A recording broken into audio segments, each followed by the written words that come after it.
My name is Serena Hughes. I am 31 years old, and on a freezing Tuesday morning in January, my mother-in-law stood next to me in an executive elevator, adjusting her imitation pearls. She was smiling because she believed she was riding this car to the top floor to watch building security escort me out to the street. She thought today was the day I got fired from what she called my little typing hobby. Beside her, my husband Evan stared at the floor indicator lights, his jaw tight, looking like a man ready to put his wife in her proper place. They did not know my name was already etched into the frosted glass doors waiting at the end of this ride.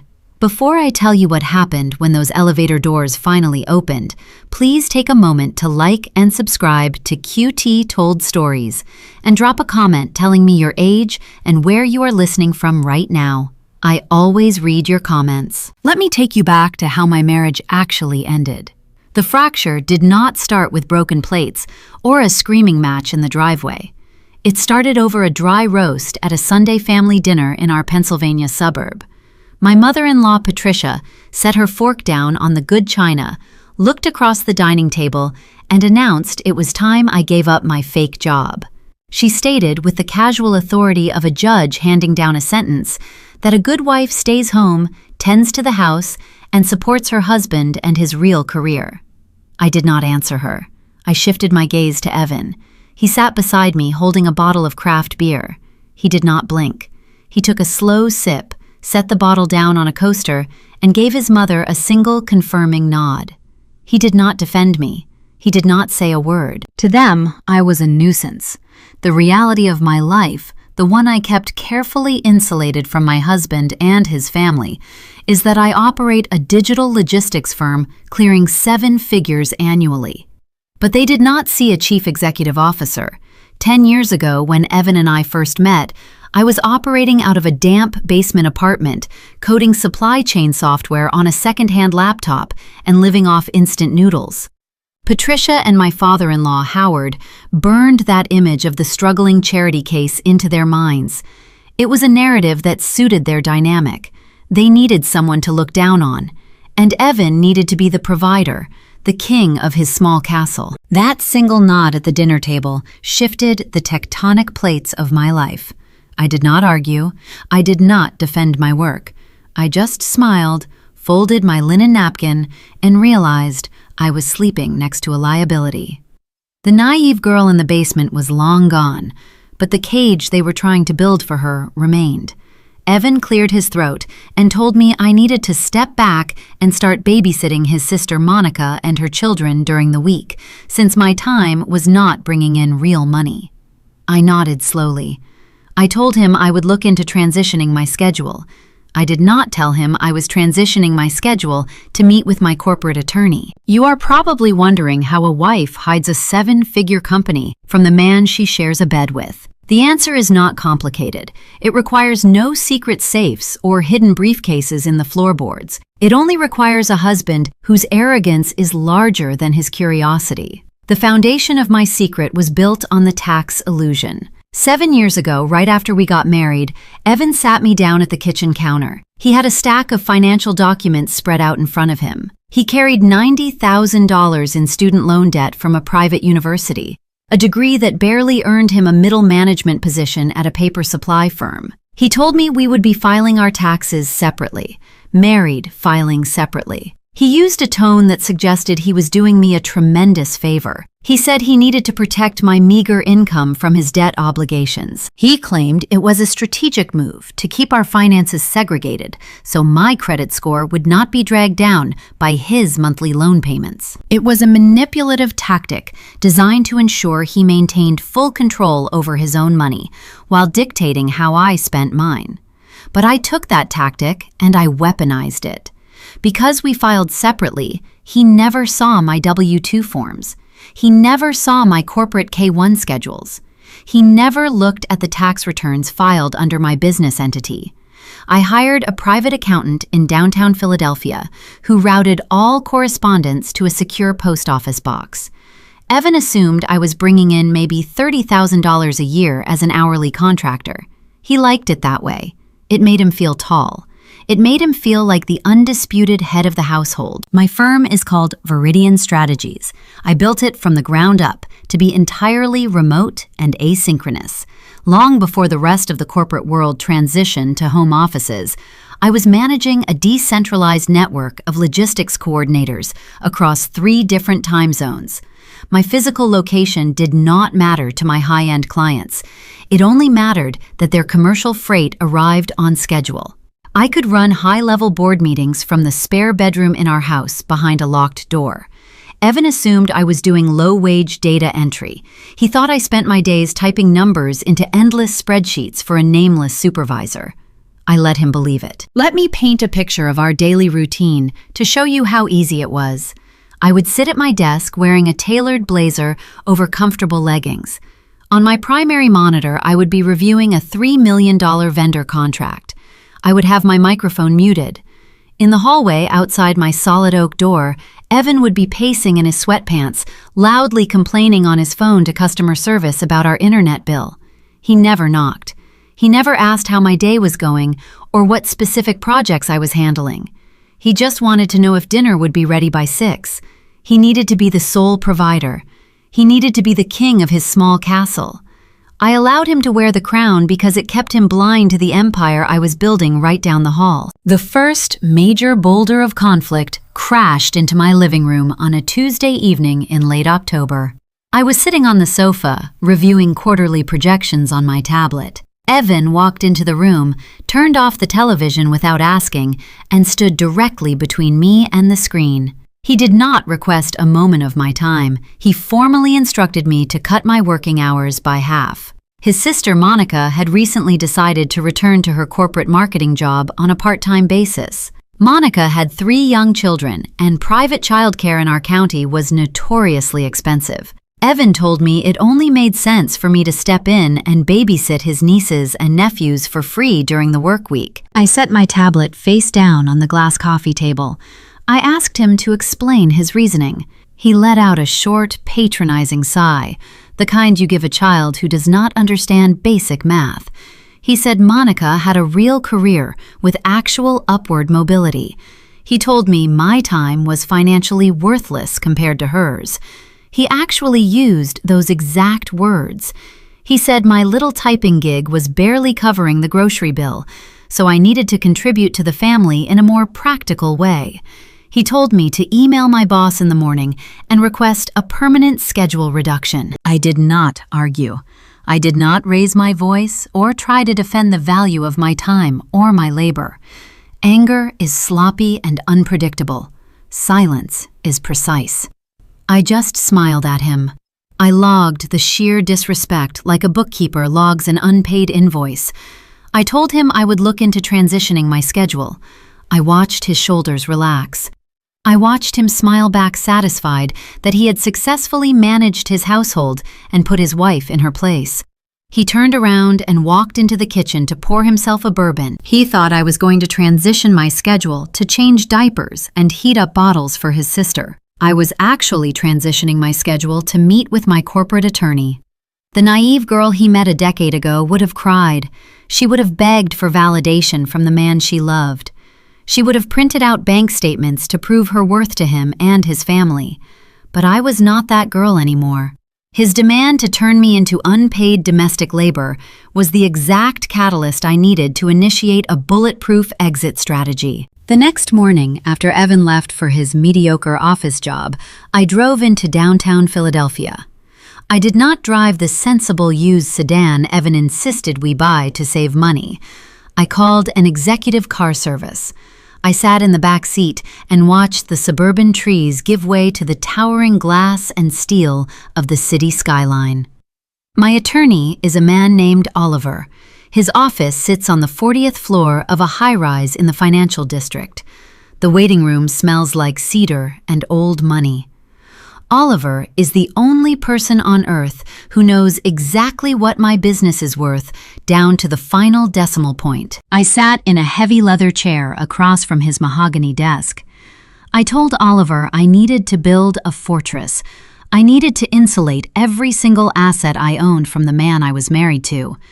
Pennsylvania marital property laws are complicated, But Evan had already handed me the key to my own protection, because he had insisted on keeping our finances legally segregated for the entirety of our marriage to protect his own assets. Establishing a clear division of wealth was a straightforward process. Oliver drafted the thick stack of paperwork to create a holding company. We named it Hughes Holdings LLC. I began the quiet, meticulous process of transferring my shares, my revenue streams, and my intellectual property into an untouchable corporate structure. I spent 3 hours in that law office signing documents. Every stroke of the pen felt like laying a heavy brick in a wall between Evan and my future. When I finished, Oliver handed me a copy of the Articles of Incorporation. He asked me if my husband had any idea what was happening behind the scenes. I told him my husband thought I was at home researching recipes for a pot roast and clearing my schedule for babysitting duty. Oliver just nodded and filed the papers away. I took the train back to the suburbs. I walked through the front door of my house at 3 in the afternoon. The house was quiet. It looked exactly the same as I had left it that morning. The throw pillows were perfectly arranged. The mail was sitting on the console table. But the power dynamic had shifted permanently. I no longer viewed this place as my home. I viewed it as a temporary waiting room. I went to the kitchen and poured myself a tall glass of ice water. My phone buzzed on the granite counter. It was a text message from Evan. He asked if I had emailed my boss yet about cutting my hours for Monica. I typed my reply with steady fingers. I told him I was handling the paperwork today and making major adjustments. It was the truest thing I had ever said to him. But Evan and Monica were not the only ones plotting to manage my time and my identity. Just as I set my phone down, the deadbolt on the front door clicked open. Evan had given his mother a spare key 2 years ago for emergencies. Patricia did not believe in emergencies. She believed in unannounced inspections. I heard her heavy footsteps in the foyer. The true invasion of my physical space was just beginning, and Patricia was about to push my patience to a dangerous breaking point. I heard the heavy thud of Patricia dropping her designer handbag on the entryway console downstairs. I was sitting at my desk, staring at the webcam of my laptop. 3 executives from a national medical supply distributor were tiled on my screen. We were in the final stages of negotiating a $5 million vendor agreement. This was not a casual catch-up. This was a highly technical discussion about supply chain redundancies, climate-controlled freight routing, and automated dispatch protocols. The men on the screen respected me because my firm delivered results with cold efficiency. They did not know I was sitting in a suburban spare bedroom in Pennsylvania. They only knew Veridian Strategies moved their sensitive cargo faster and safer than anyone else on the eastern seaboard. Then the noise started. Patricia did not knock. She did not call out a greeting to announce her arrival. She went straight to the hall closet and pulled out the heavy upright vacuum cleaner. I heard the thick power cord whip against the drywall. The motor roared to life right outside my office. It was a deafening, high-pitched whine that bled straight through the solid wood of my door. She was not just cleaning. She was sending a clear, undeniable message. She rammed the hard plastic vacuum head repeatedly against my baseboards. Thud, whir, thud. She scraped it along the bottom of my door, rattling the brass hinges in their frames. She wanted to disrupt my little project. She wanted to humiliate me into stepping out of my office and apologizing for ignoring my domestic duties. I reached out with a steady index finger and clicked the mute button on my screen. I did not flinch. I did not break eye contact with the lead executive from Chicago.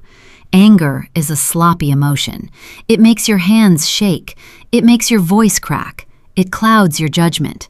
Silence is a surgical instrument. I sat there in my tailored blazer watching the brass doorknob rattle under Patricia's assault. I waited for a natural pause in the executive's sentence. I unmuted my microphone for exactly 4 seconds, delivered a concise counteroffer regarding their shipping margins, and muted myself again. I closed a $5 million contract while my mother-in-law tried to drown out my career with a household appliance. After the executives logged off and the screen went black, I closed my laptop. I unlocked my door and stepped into the hallway. Patricia abruptly switched off the vacuum. The sudden quiet was heavy ringing in my ears. She looked at me with wide artificial innocence, wiping a non-existent speck of dust from her silk blouse. She told me I had been cooped up in there all day playing on my computer. She said she figured someone needed to maintain a proper home, since I was clearly neglecting my responsibilities as a wife. I looked at her. I noted the rigid set of her shoulders and the tight lines around her mouth.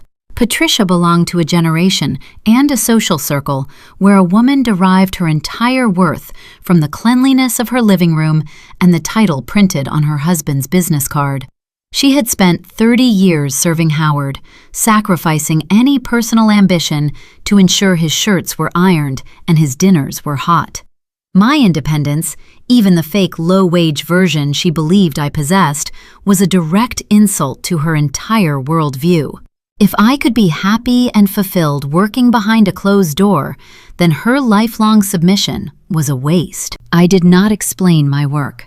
I did not tell her she had just vacuumed outside the door of a chief executive officer who secured enough revenue in 10 minutes to buy her house in cash.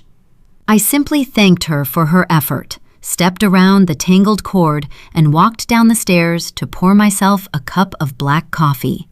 She left shortly after, deeply disappointed that she had failed to elicit the tears or the argument she was hunting for. The physical sabotage from Patricia was only one layer of their coordinated campaign.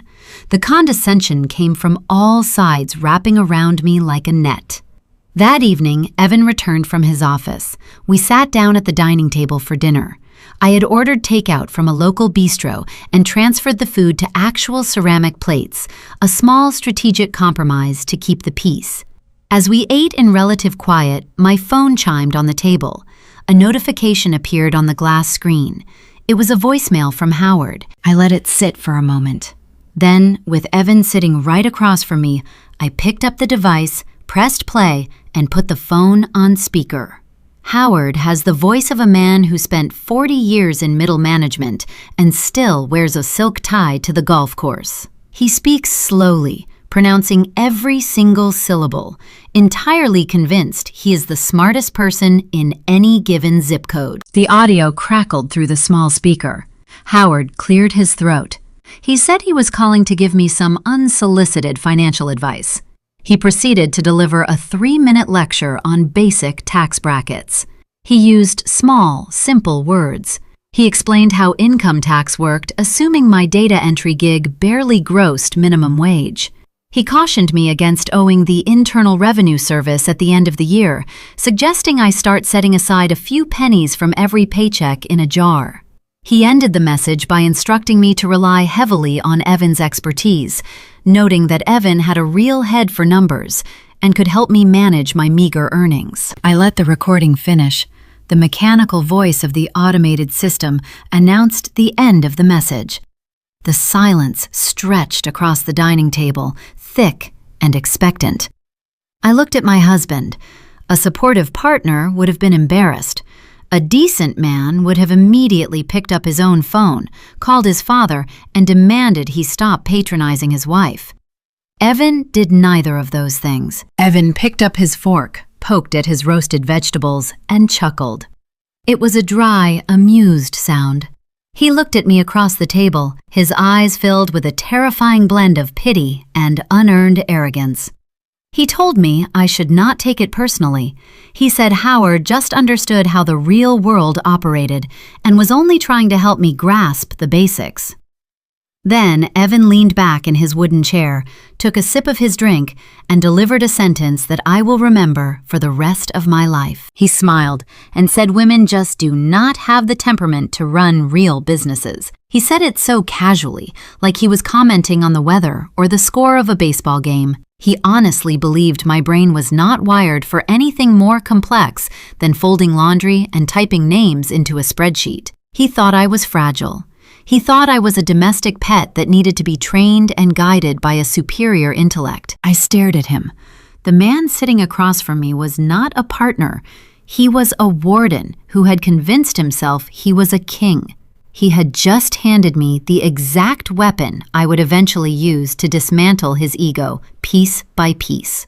I did not cry, I did not argue the point or list my credentials.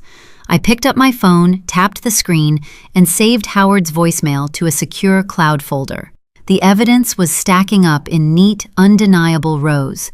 The trap was slowly being set, and they were all walking right into it with smiles on their faces. I finished my dinner in silence, chewing slowly, calculating my next move. I knew Evan's arrogance was a mask for his own deep insecurities. He needed me to be financially subordinate because his own career was stalling. I could sense a shift coming in his behavior, a desperate need to tighten his grip on my life before he lost control of his own professional trajectory. That shift arrived faster than I anticipated. 2 days later, Evan received a phone call from his regional director. I could hear the muffled conversation from the kitchen. His tone started hopeful and ended in a bitter, defensive monotone. He had been passed over for the promotion he had been chasing for 3 years. The position went to a younger external candidate. When he hung up the phone, the energy in the house turned toxic. His bruised ego was a dangerous thing, and it needed an immediate target. He could not punish his corporate superiors, so he turned his sights on the only person he believed he had unquestioned authority over. He walked into the kitchen, his face flushed red, and told me we needed to sit down and have a serious discussion about my money. He was about to demand a joint bank account, setting off a chain reaction that would eventually burn his entire reality to the ground. Evan stood in the doorway of the kitchen, staring at the polished hardwood floor. His necktie was pulled loose, hanging unevenly against his wrinkled collar.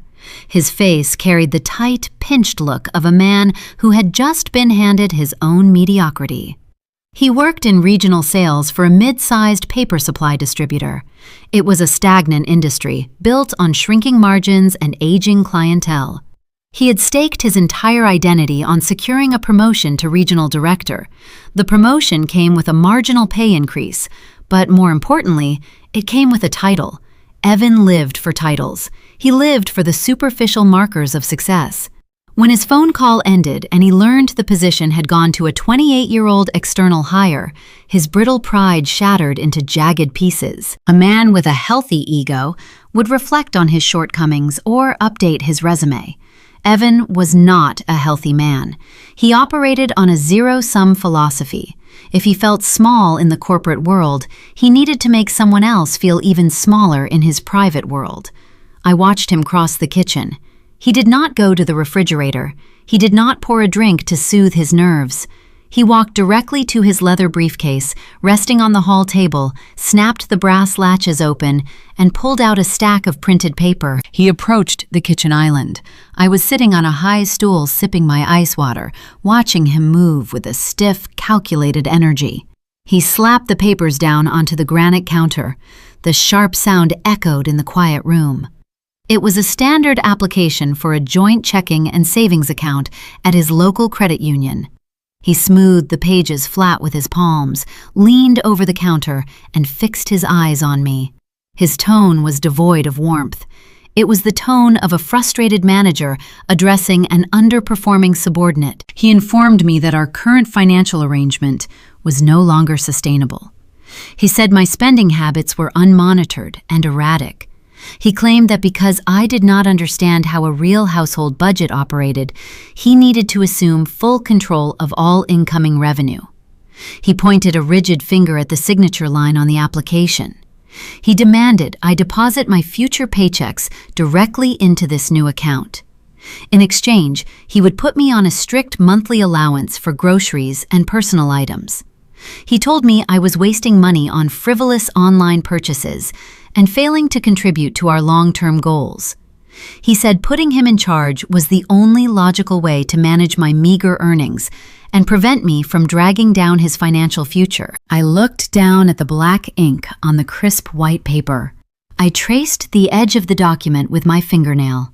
This was the exact moment the final illusion of my marriage evaporated. This was not a partnership struggling through a rough patch.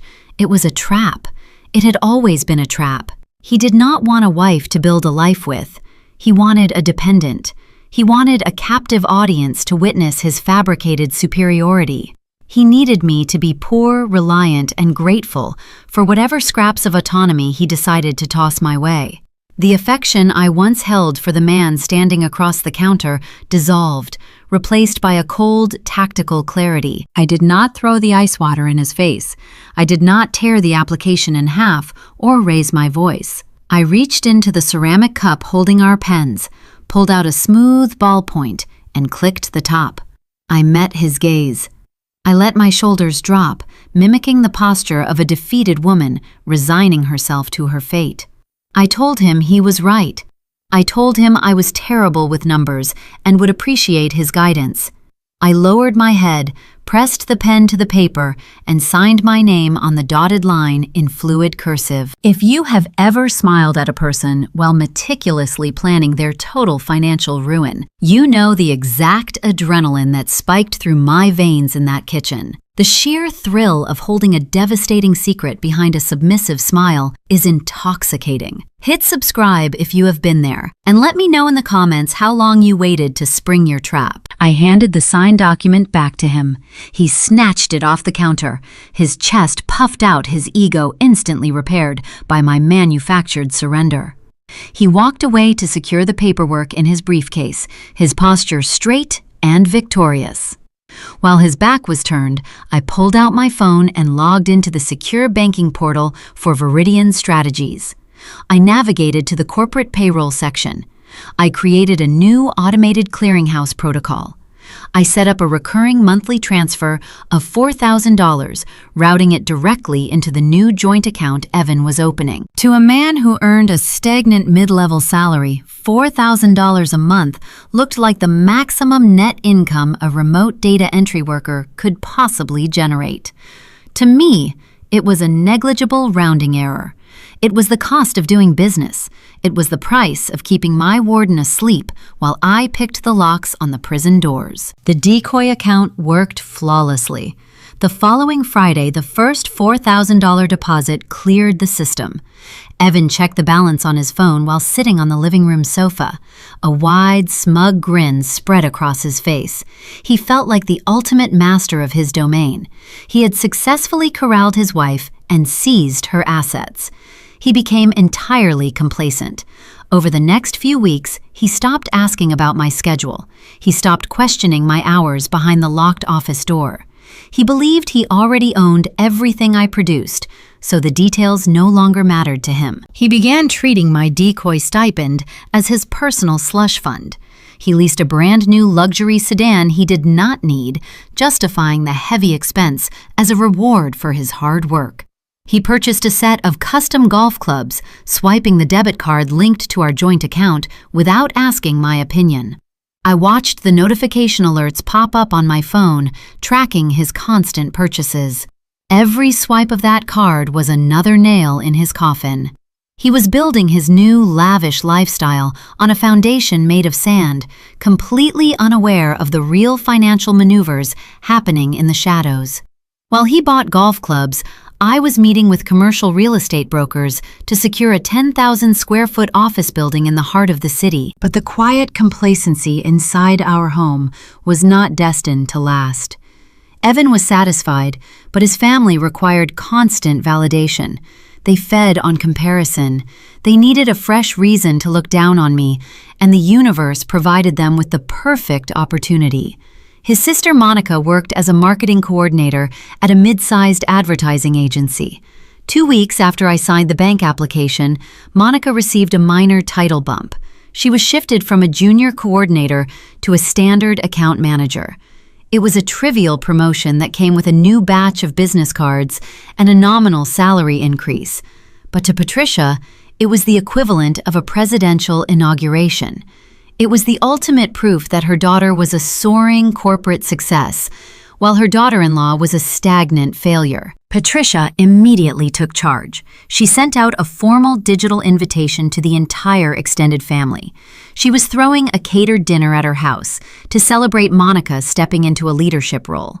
When the invitation arrived in my inbox, it included a passive-aggressive note pinned to the bottom.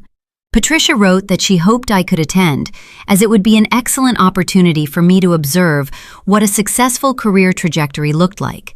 She noted that perhaps Monica could give me some pointers on how to advance beyond my little home projects. I accepted the invitation. I bought a tasteful, expensive dress. I prepared to walk into a dining room filled with people who were eagerly waiting to mock my lack of progress. They wanted to use Monica's minor victory to crush my spirit. They had no idea they were inviting a chief executive officer to their suburban pageant.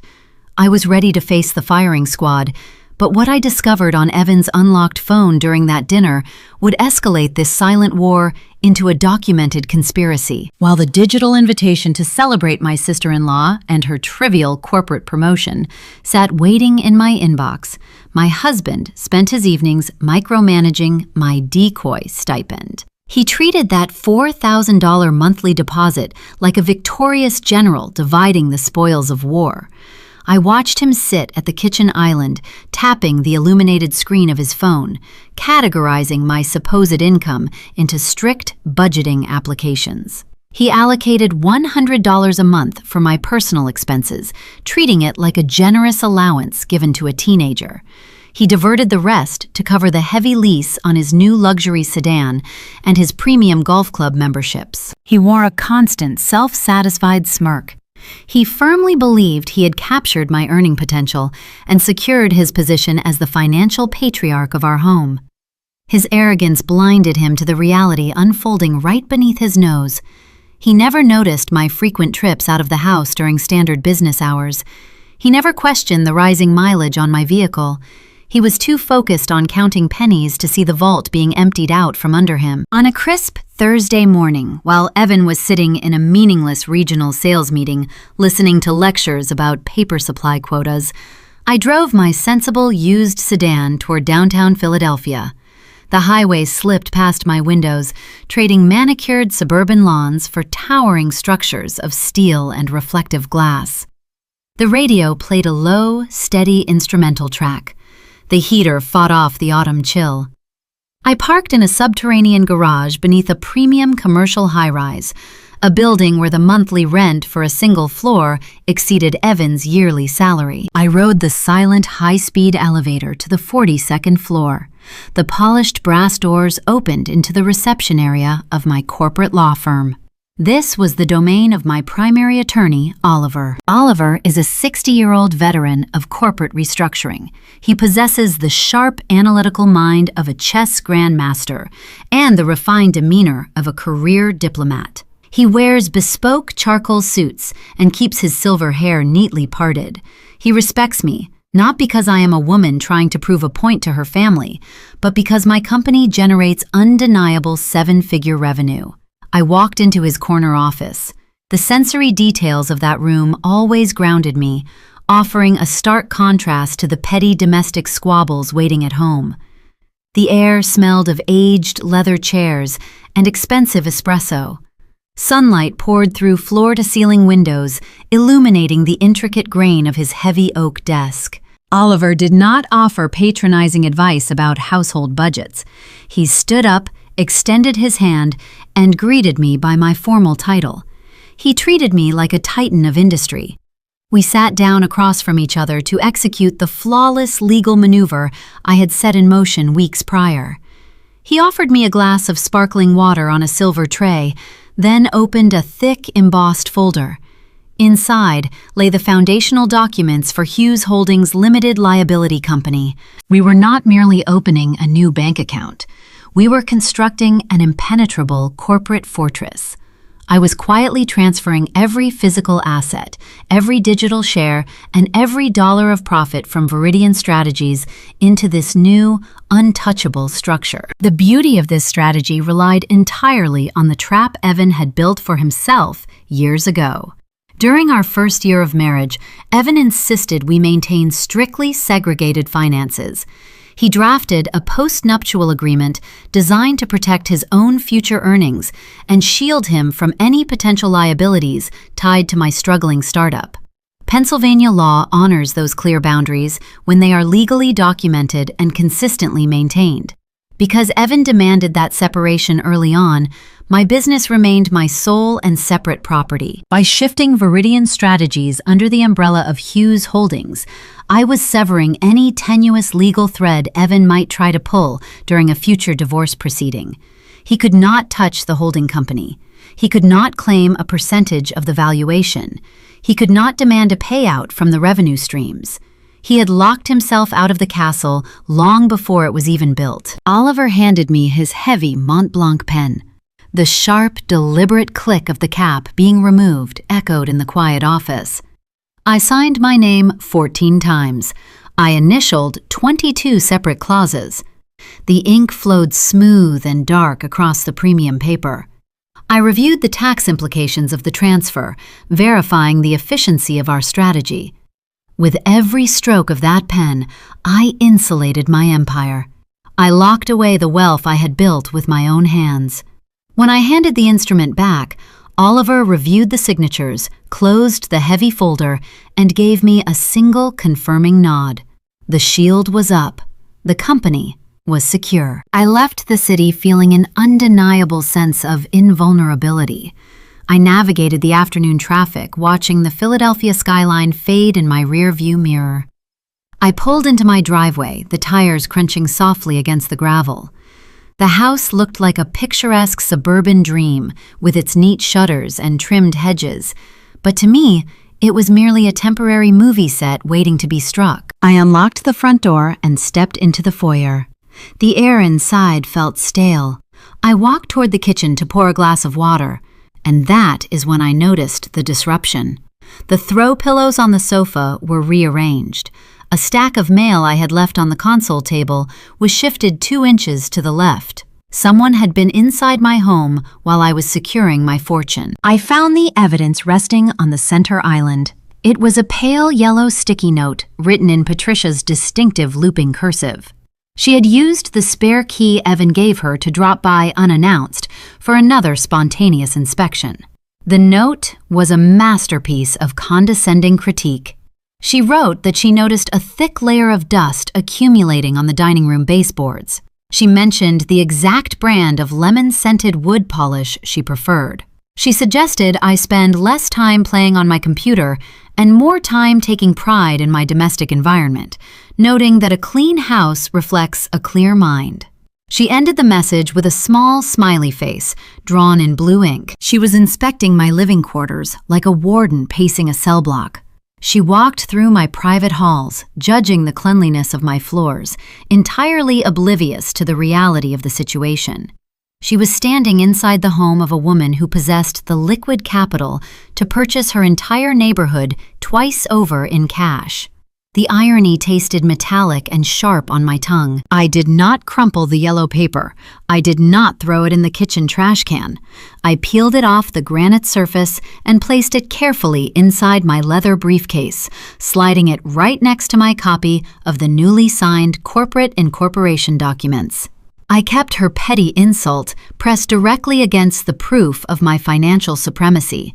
It was a perfect physical representation of the 2 worlds I was currently straddling. The legal paperwork was finalized. The fortress was secure. I had nothing left to protect, which meant I no longer had to play defense. Now it was time to go on the offensive.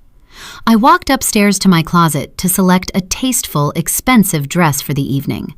I had to attend the celebratory dinner for Monica and her trivial marketing promotion. I was preparing to walk into a dining room filled with people eagerly waiting to mock my stagnant career and offer me unsolicited life advice. But armed with my new corporate shield, I felt no fear.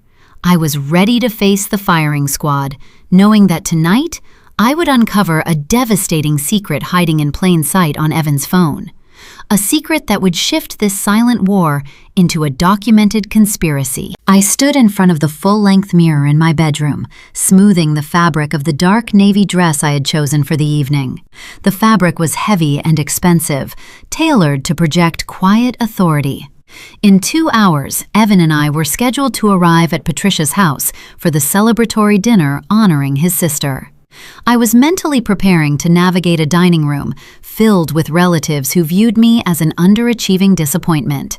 I needed to maintain a serene expression while they toasted Monica and her new marketing title. While I was adjusting my collar, the smart bulbs in the bedroom flickered. The digital clock on the nightstand flashed, indicating a sudden drop in the local network connection. A notification popped up on my cellular device, warning me that the main router had lost internet access.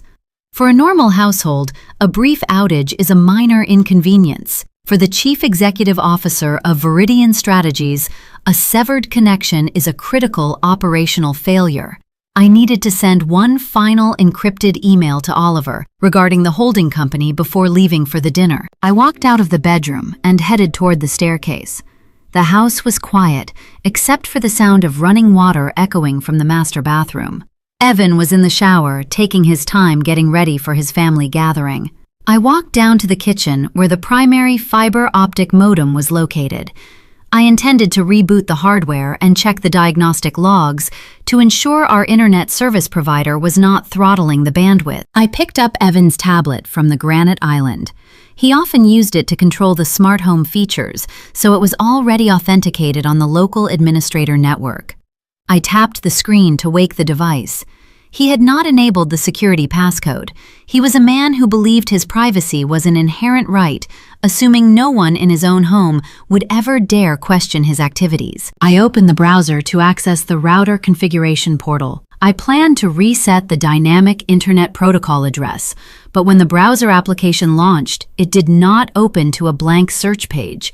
It refreshed a series of tabs Evan had left active earlier that afternoon. The screen illuminated the dim kitchen with a harsh white glow. I found myself staring directly at a high-yield savings account portal under Evan's name. The balance was staggering.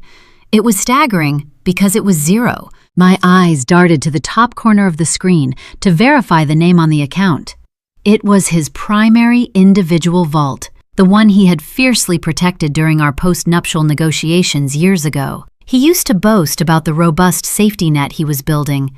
Now, the digital ledger showed a total depletion of funds. I tapped the adjacent browser tab. A monthly statement from a premium credit card company materialized. The primary cardholder listed was Monica. My sister-in-law, the supposed corporate rising star, carried a revolving debt load of $38,000 on a single card. I scrolled down the transaction history with a steady finger. The line items painted a clear picture of a lavish, unfunded lifestyle. There were charges for designer handbags, luxury weekend resorts, and expensive dinners at exclusive city restaurants. Monica was living far beyond her nominal marketing salary, funding her existence with borrowed money. I looked at the payment history section. The puzzle pieces snapped together with cold, undeniable precision. The funding source, paying down Monica's exorbitant minimum balances, was an external checking account routing number. I recognized those digits immediately. It was Evan's personal checking account. He was draining his own liquid assets to bail out his sister. He was funding her fabricated success story. The psychology behind his actions crystallized in my mind. Patricia and Howard idolized Monica. They viewed her as the golden child, the perfect daughter who could do no wrong. Evan lived in the shadow of their unrelenting favoritism.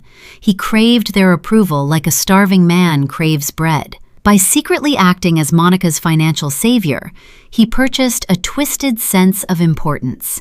He got to play the wealthy, successful older brother, rescuing the family princess from her own reckless choices. He bought his ego with cash he did not actually possess. But playing the hero had bankrupted him. His own accounts were bled dry. I opened a third tab, finding the dashboard for the new joint checking account he had forced me to sign up for just weeks prior. The narrative he had sold me was a calculated lie. He had stood in this exact kitchen, wearing a mask of patriarchal authority, demanding I hand over my paychecks because I was too irresponsible to manage a budget. He told me he needed to put me on a strict allowance to protect our financial future. The truth staring back at me from the tablet screen was much darker. He did not want to control my spending. He needed my money to survive. The ledger for our joint account showed my automated $4,000 deposit clearing the system. 48 hours later, an outbound transfer for $3,800 was scheduled.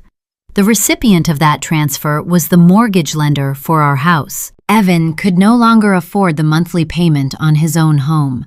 His mediocre corporate salary was entirely consumed by his car lease, his golf memberships, and his secret debt payments to his sister.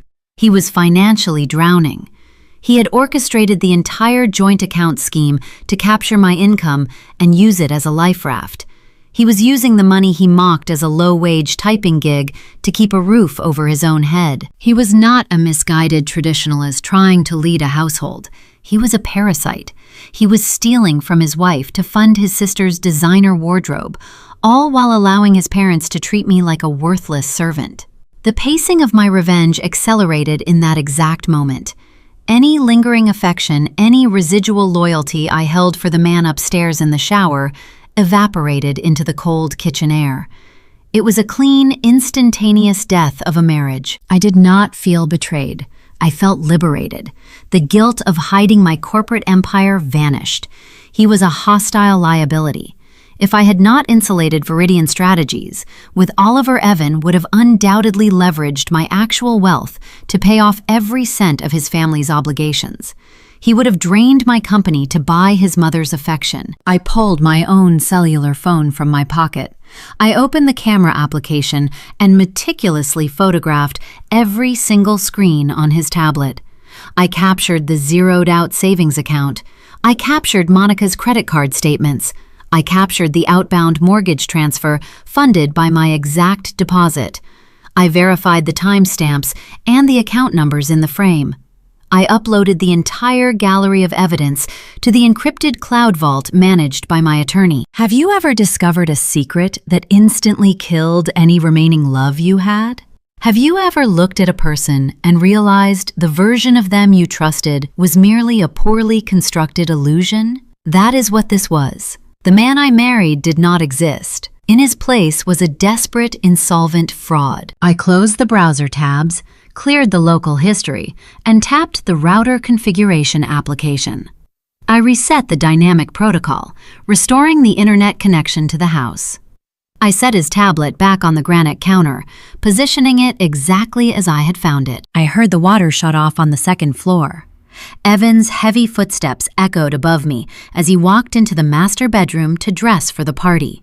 He had no idea his entire hidden reality was now documented and secured in a legal fortress. He thought he was walking into a celebratory evening as the master of his domain. I walked back up the stairs. I needed to finish my own preparations. I applied a subtle shade of lipstick. I clasped a delicate silver watch around my wrist. I looked at my reflection one last time. I was no longer a wife attending a family obligation. I was an executive observing a failing competitor. 20 minutes later, Evan descended the staircase wearing a crisp button-down shirt and a tailored sport coat. He looked confident. He looked like a man who believed his secrets were safe. He tossed his car keys in his hand and smiled at me. He told me we needed to leave immediately so we would not be late to honor Monica. He reminded me to smile and be gracious, noting that his parents had gone to great lengths to arrange the catering. I picked up my leather purse. I looked at the man whose mortgage I had just paid. I offered him a calm, polite nod. I told him I was looking forward to the evening. We walked out to his leased luxury sedan, the vehicle he could not afford, and began the drive to Patricia's house. The stage was set. The dining room table was waiting. We were driving straight into the family ambush, and I possessed all the ammunition I would ever need. The drive to Patricia and Howard's colonial-style home took 20 minutes. The tires of Evan's leased sedan crunched over the pristine gravel of their circular driveway. The property was illuminated by landscape lighting that cast long, dramatic shadows across the manicured lawn. Walking up to the front door, I could already smell the heavy aroma of roasted lamb and rosemary seeping through the expensive mahogany wood. Patricia had hired a private catering company for the evening. 2 waiters in crisp white shirts and black aprons moved silently through the foyer, carrying trays of sparkling wine and delicate appetizers. All of this elaborate theater was orchestrated to celebrate Monica. She was standing in the center of the living room, holding a crystal flute, surrounded by aunts, uncles, and cousins, who were looking at her like she had just cured a rare disease. Monica was 3 years older than Evan. She had spent the last half-decade floating through various mid-tier marketing roles, primarily coordinating social media calendars and ordering promotional merchandise for corporate retreats. Her recent promotion shifted her from a junior coordinator to an account manager. It was a standard routine progression that most professionals achieve within their first 2 years in the industry. But in this family, her minor title bump was treated like a historic triumph. I handed my coat to a catering assistant and accepted a glass of mineral water. I observed the room with the detached fascination of a scientist watching an ant farm. Evan immediately gravitated toward his sister, patting her on the back and laughing loudly at a joke someone else made. He was basking in her reflected glory, desperate to associate himself with any form of perceived success since his own career was flatlining. I stood near the perimeter of the room, sipping my water, waiting for the inevitable moment when their celebration of Monica would pivot into an interrogation of me. Patricia directed everyone into the formal dining room. The long table was set with heirloom silver and fine china. Tall taper candles flickered in the center, casting a warm glow over the carefully arranged floral centerpieces. I found my assigned seat near the far end of the table, positioned deliberately away from the guests of honor. The caterers served the first course, a rich butternut squash soup, followed by the main entree of herb-crusted lamb. The air in the room was thick, suffocating beneath the weight of their collective arrogance. As the waiters cleared the dinner plates and began pouring coffee, Patricia stood up at the head of the table. She picked up a silver spoon and tapped it gently against her crystal wine glass. The sharp, clear ringing sound brought the quiet conversations to an immediate halt. She smoothed the front of her silk dress and beamed at her daughter. Patricia began her toast by praising Monica for her dedication and her fierce independence. She delivered a lengthy, practiced speech about female empowerment, noting how proud she was to see a woman in their family shattering the corporate glass ceiling. The irony was so potent, it was almost tangible. She was praising a woman for doing basic administrative marketing tasks, entirely unaware that the woman sitting quietly at the end of her table was the chief executive officer of a logistics empire. Then came the pivot. Patricia could never just celebrate one person without tearing down another. It was a fundamental requirement of her personality. She let her gaze drift down the length of the table until her eyes locked directly onto mine. The warm, maternal smile vanished from her face, replaced by a tight, pitying grimace. She lowered her voice, adopting a tone of profound, manufactured sadness. She told the room it was a shame that not every woman understood the value of hard work and ambition. She pointed a manicured finger in my direction. She stated in front of 20 extended relatives that it broke her heart to see me wasting my life as a mere data entry assistant. She wondered aloud why I refused to contribute meaningfully to my household, suggesting that my stubborn insistence on keeping a fake, low-wage job was an unfair burden on her hardworking son. The dining room fell into a heavy, uncomfortable silence. Every pair of eyes turned toward me. It was a coordinated public ambush designed to break my spirit and force me into submission through sheer humiliation. They expected me to flush red. They expected me to lower my head in shame or stammer out a weak defense of my fictional typing gig. I did none of those things. I picked up my linen napkin, dabbed the corner of my mouth, and smiled at her. It was a calm, unbothered smile. I did not offer a single word of rebuttal. I let her insult hang in the quiet air, refusing to give her the satisfaction of an emotional reaction. Evan sat 2 seats away from me. He stared down at his coffee cup, swirling the dark liquid, tacitly endorsing his mother's cruelty with his silence. The uncomfortable tension eventually broke, as Howard loudly suggested they move to the living room for dessert and after-dinner drinks. The guests stood up, the scrape of wooden chairs against the floor, providing a welcome distraction. I offered to help the catering staff clear the remaining glassware from the table. I needed a moment away from the suffocating atmosphere of the dining room. I gathered a stack of water goblets and carried them through the swinging door into the kitchen. The kitchen was bright and chaotic, filled with the clatter of silverware and the smell of industrial dish soap. The caterers were busy near the industrial sinks, paying no attention to me. I set the glasses on the counter and turned to wash my hands. That is when I saw it. Evan had come into the kitchen moments earlier to retrieve a specific bottle of bourbon for his uncle. In his haste to return to the party, he had left his cellular phone resting face up on the cool marble of the center island. I was drying my hands with a paper towel when the phone screen suddenly illuminated. A push notification appeared bright and crisp against the dark background. The notification originated from a group messaging thread titled Family First. I stepped closer to the marble island. My eyes scanned the preview text displayed on the locked screen. The message was sent by Patricia. It was sent mere seconds after she had finished her speech in the dining room while her guests were walking down the hall. The text read verbatim, "Once we break her stubborn streak, she will quit and take care of Monica's kids." I stood frozen in the bright kitchen. The air left my lungs, not from shock, but from the breathtaking audacity of their scheme. This was not just a case of a demanding mother-in-law harboring a personal dislike for me. This was a documented, active conspiracy. They were not merely insulting my career choices, they were actively plotting a psychological siege. They intended to relentlessly humiliate me until my self-esteem eroded into dust, forcing me to resign from my supposed low-wage job so they could draft me into unpaid domestic servitude. They wanted a free nanny for their golden child, and they had chosen me as their victim. I did not hesitate. I picked up his phone. I walked swiftly out of the kitchen, slipping down the narrow side hallway and stepping into the guest powder room. I locked the heavy wooden door behind me. The small bathroom was quiet, smelling of expensive floral hand soap. I pulled my own phone from my purse. I held Evan's device in my left hand, the screen still glowing with the incriminating text message. I opened my camera application and snapped 3 high-resolution photographs of his screen. I captured the group chat title. I captured the sender's name.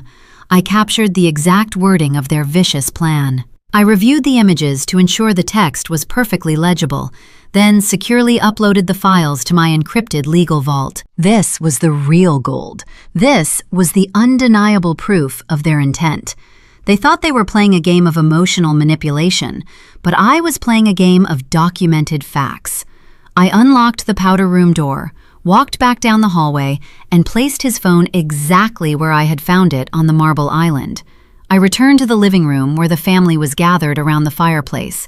The caterers were passing out small plates of chocolate torte. I walked over to the dessert tray, selected a piece of cake, and found a quiet seat near the window.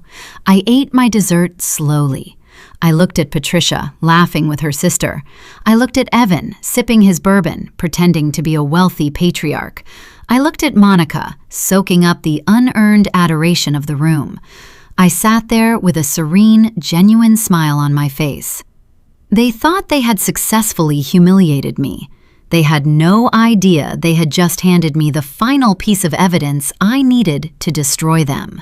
I knew their entire fabricated reality was on the verge of a catastrophic collapse. But Patricia was not content to leave her campaign in the realm of speeches and secret text messages. She needed to push the boundary further. She needed to put physical pressure on me to force my resignation. The following morning, the silent war escalated from the dining room table to my digital inbox, as Patricia decided to send me an email that would set the stage for the ultimate confrontation. The morning after the dinner party, the silent war evolved from spoken insults into documented harassment. I was sitting at my desk with a cup of hot tea, reviewing supply chain logistics for a new client based out of Seattle. The digital chime of my inbox echoed in the quiet room. A new message materialized on my screen. The sender was Patricia. She had copied Evan on the thread, ensuring her son was a direct witness to her latest maneuver. The subject line was a single word: opportunities. I clicked open the message. It contained a hyperlink to a local community job board. Patricia had routed me to a listing for a front desk receptionist at a suburban dental clinic located 3 miles from our house. The position offered minimum wage, requiring 20 hours a week answering phones and scheduling teeth cleanings. Below the web link, Patricia had typed a brief, corrosive note. She wrote that since my little project was clearly a dead end, this position would get me out of the house until I was ready to cook and clean full-time. I stared at the stark black text on the bright screen. The disrespect was breathtaking. She was no longer content to merely mock my fictional typing gig during family gatherings. She was actively dictating my employment. She was trying to force me into a low-wage entry-level position that would leave my schedule open enough to act as an unpaid nanny for Monica's children. She wanted me tethered to a receptionist desk, earning a trivial paycheck that Evan could easily sweep into his joint account to fund his secret debts. 30 minutes later, the door to my office swung open. Evan walked in holding his cellular device. He had read the email thread during his morning commute. A supportive husband would have been furious.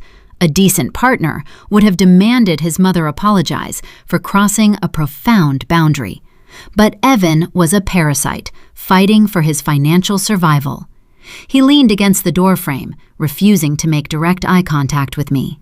He focused his gaze on the window blinds, adopting the patronizing tone of a frustrated life coach. He told me I needed to swallow my pride. He said his mother was only looking out for our best interests, and I should be grateful she was taking the time to help me find stable work. He launched into a lecture about the importance of building character through humble labor. He claimed a steady job at a dental office would provide me with a sense of routine, pulling me out of my fantasy world and forcing me to contribute to the real economy. He ended his speech by instructing me to fill out the digital application before he returned home from work that evening. I did not offer a rebuttal. I simply nodded, turning my attention back to my monitors. Evan mistook my silence for submission. He nodded back, satisfied with his display of authority, and left the house. But Patricia was not a woman who left things to chance. She did not trust me to follow a digital link. She required tangible, physical compliance. Later that afternoon, I returned home from a brief meeting in the city. I unlocked the front door, hung my coat in the hall closet, and walked upstairs to resume my work. When I stepped into my home office, I immediately noticed the disruption. The environment where I engineered 7-figure logistics contracts had been violated. Sitting square in the center of my ergonomic keyboard was a piece of cheap printer paper. Patricia had used her spare key again. She had let herself into my house, marched up the stairs, and invaded my sanctuary. She had printed the receptionist application from the dental clinic. She had taken the liberty of filling out my basic biographical information at the top of the form in her looping blue handwriting. She attached a bright pink sticky note to the center of the page. The note contained a single demanding instruction: sign this and drop it off today. This was the ultimate insult. This was the heavy boulder of disrespect crashing through the roof of my life. A woman running a multi-million-dollar logistics firm was being handed a minimum wage application by a mother-in-law whose greatest achievement was organizing a neighborhood bake sale. She had crossed a physical boundary entering my private workspace to leave a physical monument to her condescension. A weaker woman would have torn the application into pieces. An impulsive woman would have crumpled it into a ball, driven to Patricia's house, and thrown it in her face. But anger surrenders power. strategy retains it. I picked up the crisp white paper. I studied the blue ink, analyzing the sheer audacity required to write those letters. Then I folded the document. I folded it neatly in half and then into precise thirds. I reached under my desk and pulled up my heavy leather briefcase. I unzipped the side compartment and slipped the folded application inside, resting it right next to the embossed folder containing the legal framework for Hughes Holdings. That folded piece of paper was a loaded weapon. It was Chekhov's gun. In theater, if you introduce a loaded rifle in the first act, it must be fired by the third. Every single detail has a purpose. I knew with unwavering certainty that I would use that exact piece of paper to deliver the final fatal blow to Patricia's ego. I just needed to wait for the perfect moment to pull the trigger. I sat down in my leather executive chair. I woke my computer from sleep mode and opened the email application. I pulled up the original thread Patricia had sent that morning, the one copying my husband. I clicked the Reply All button. I did not write a lengthy defense of my career. I did not express outrage. I typed a single ambiguous sentence that would seal their fate. I wrote, "I will be making a major career transition in January." I hit send. The digital swoosh echoed in the quiet office. The response was swift and intoxicatingly misguided. Evan read the email while sitting at his desk at the paper supply company. He interpreted my tactical ambiguity as a total surrender. He believed I had folded under the pressure, accepted the receptionist position, and agreed to become the submissive, low-wage earner he desperately needed. He immediately called his mother to share the victorious news. That Friday evening, my in-laws invited themselves over to our house to commemorate the occasion. They did not ring the doorbell. Patricia used her spare key, ushering Howard and Monica through the front door. Evan greeted them in the foyer with a wide, triumphant grin. Patricia carried a bottle of cheap supermarket champagne. Howard carried a box of bakery cupcakes. They arranged their offerings on my kitchen island, pulling generic glass flutes from my cupboards. They were throwing a literal party in my own kitchen to celebrate my capitulation. They were drinking sparkling wine to honor the death of my ambition. Patricia popped the cork. The sharp sound bounced off the granite countertops. She poured the pale, bubbling liquid into the glasses and handed one to me. I accepted the flute, maintaining a pleasant, serene expression. Howard raised his glass high in the air. He delivered a toast to new beginnings, praising me for finally seeing reason and stepping out of my imaginary business world.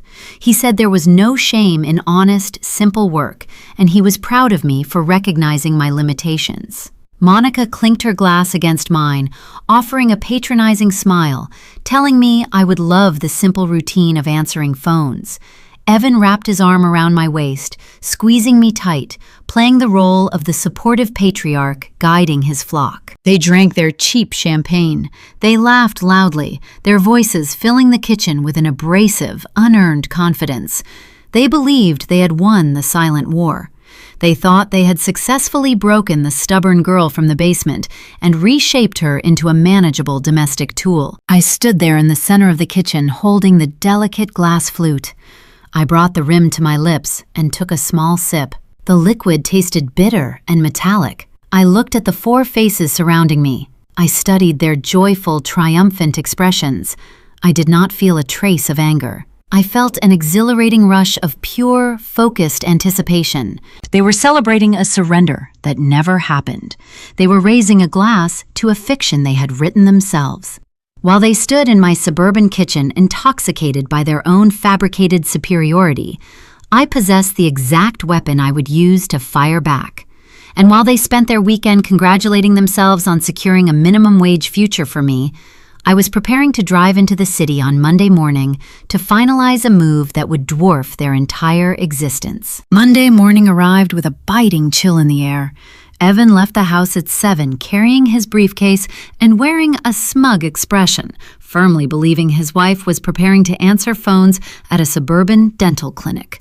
I watched his leased sedan pull out of the driveway. Once his taillights disappeared around the corner, I called an executive car service.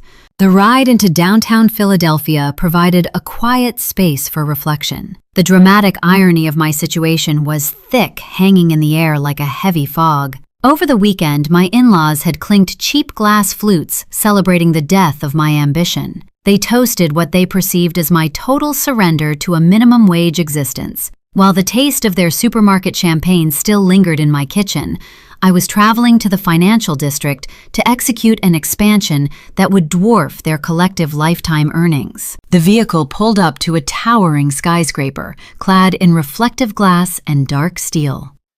I took the express elevator to the 45th floor, stepping into a sweeping conference room that overlooked the entire city. The space smelled of lemon polish and fresh espresso. 3 commercial real estate brokers, wearing bespoke suits, sat on the opposite side of a long mahogany table. They treated me with the utmost deference. They did not see a domestic servant or a struggling typist. They saw the chief executive officer of Viridian Strategies, a client preparing to anchor their premium corporate property. The lead broker slid a thick, leather-bound portfolio across the polished wood. Inside lay the commercial lease agreement. We were securing 10,000 square feet of prime real estate. It was an expansive, sunlit floor featuring custom glass enclosures, a dedicated boardroom, and private executive suites. The contract represented a 5-year commitment involving a 7-figure financial guarantee. I picked up the heavy pen provided by the broker. I felt the smooth, cold metal beneath my fingertips. I thought about the cheap printer paper Patricia had left on my keyboard. I thought about the dental receptionist application she had filled out in her looping blue handwriting. The contrast between her delusion and my reality was breathtaking. I signed my name on the dotted line, legally binding my firm to a multi-million-dollar footprint in the center of the city. I shook hands with the brokers, accepted the heavy brass keys to the executive suite, and rode the elevator back down to the street. The transition from corporate titan back to suburban captive required a seamless shift in demeanor. The very next evening, the quiet of my home was interrupted by a sharp knock at the front door. I opened it to find Howard standing on the porch. He wore a faded polo shirt and carried a worn leather portfolio tucked under his arm. He invited himself inside, claiming he was in the neighborhood and wanted to check on my progress. We sat in the living room. I offered him a cup of coffee, which he accepted without saying thank you. Howard spent 30 years working as a middle manager at a regional logistics firm. He was a man who derived his entire sense of self-worth from a modest pension and a lifetime of safely following orders. He settled into the armchair, crossed his legs, and unzipped his portfolio. He pulled out a yellow legal pad and a cheap plastic calculator. He cleared his throat, adopting the tone of a weary professor addressing a slow student. He announced that since I was finally transitioning to a real job, he felt it was his duty to teach me basic budgeting. He noted that my previous data entry work clearly lacked any structured financial discipline. He leaned forward, tapping the plastic calculator with his index finger. He proceeded to brag about his own financial standing. He proudly detailed his $60,000 a year pension. He cited the figure several times, letting the number hang in the air, expecting me to be awestruck by his accumulated wealth. He told me that earning a pension requires decades of serious, unwavering commitment, something he believed my generation lacked. He explained that my new minimum wage role at the dental clinic would not yield much, so I needed to learn the value of a dollar. He offered to sit down with me every Sunday to review my pay stubs, ensuring I was allocating enough funds to household expenses rather than wasting my money on frivolous hobbies. I sat on the sofa directly across from him. I held my warm coffee mug between my hands. I looked at this man, analyzing the deep, unearned confidence radiating from his posture. He was attempting to teach me how to manage a meager hourly wage, utilizing a plastic calculator and a yellow notepad. He had no idea that my signature from the day prior carried more financial weight than his entire bloodline. He did not know I possessed the capital to buy the building he used to work in and fire his former supervisors just for the entertainment value. I did not feel a trace of anger. Anger requires a feeling of threat, and Howard posed no threat to me. I was fascinated by his arrogance. It was a profound psychological study in projection and insecurity. He needed me to be poor so he could feel rich.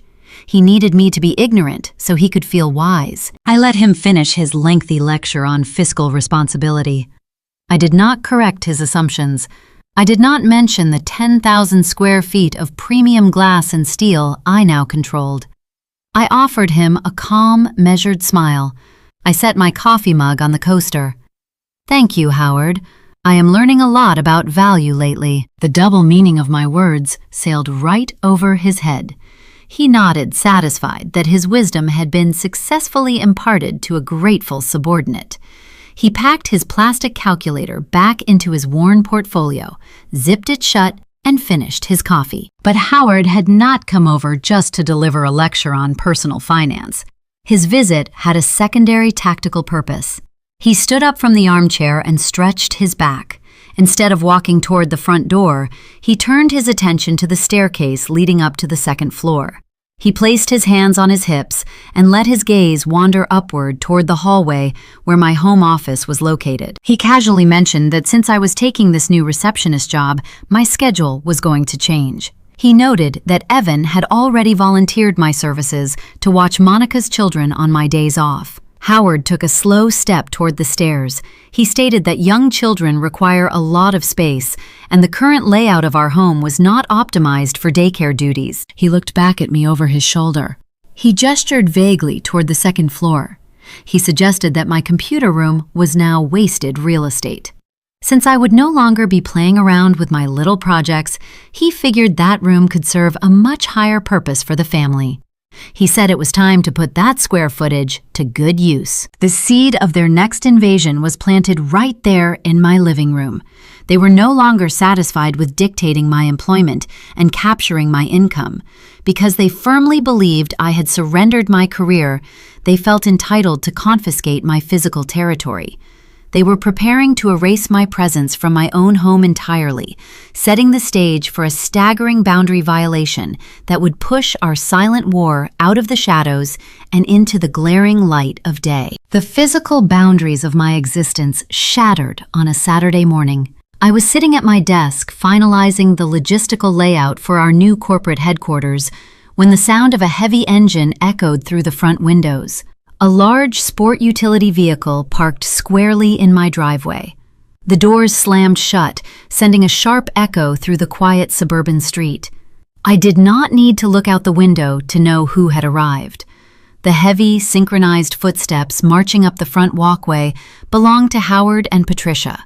They did not ring the doorbell.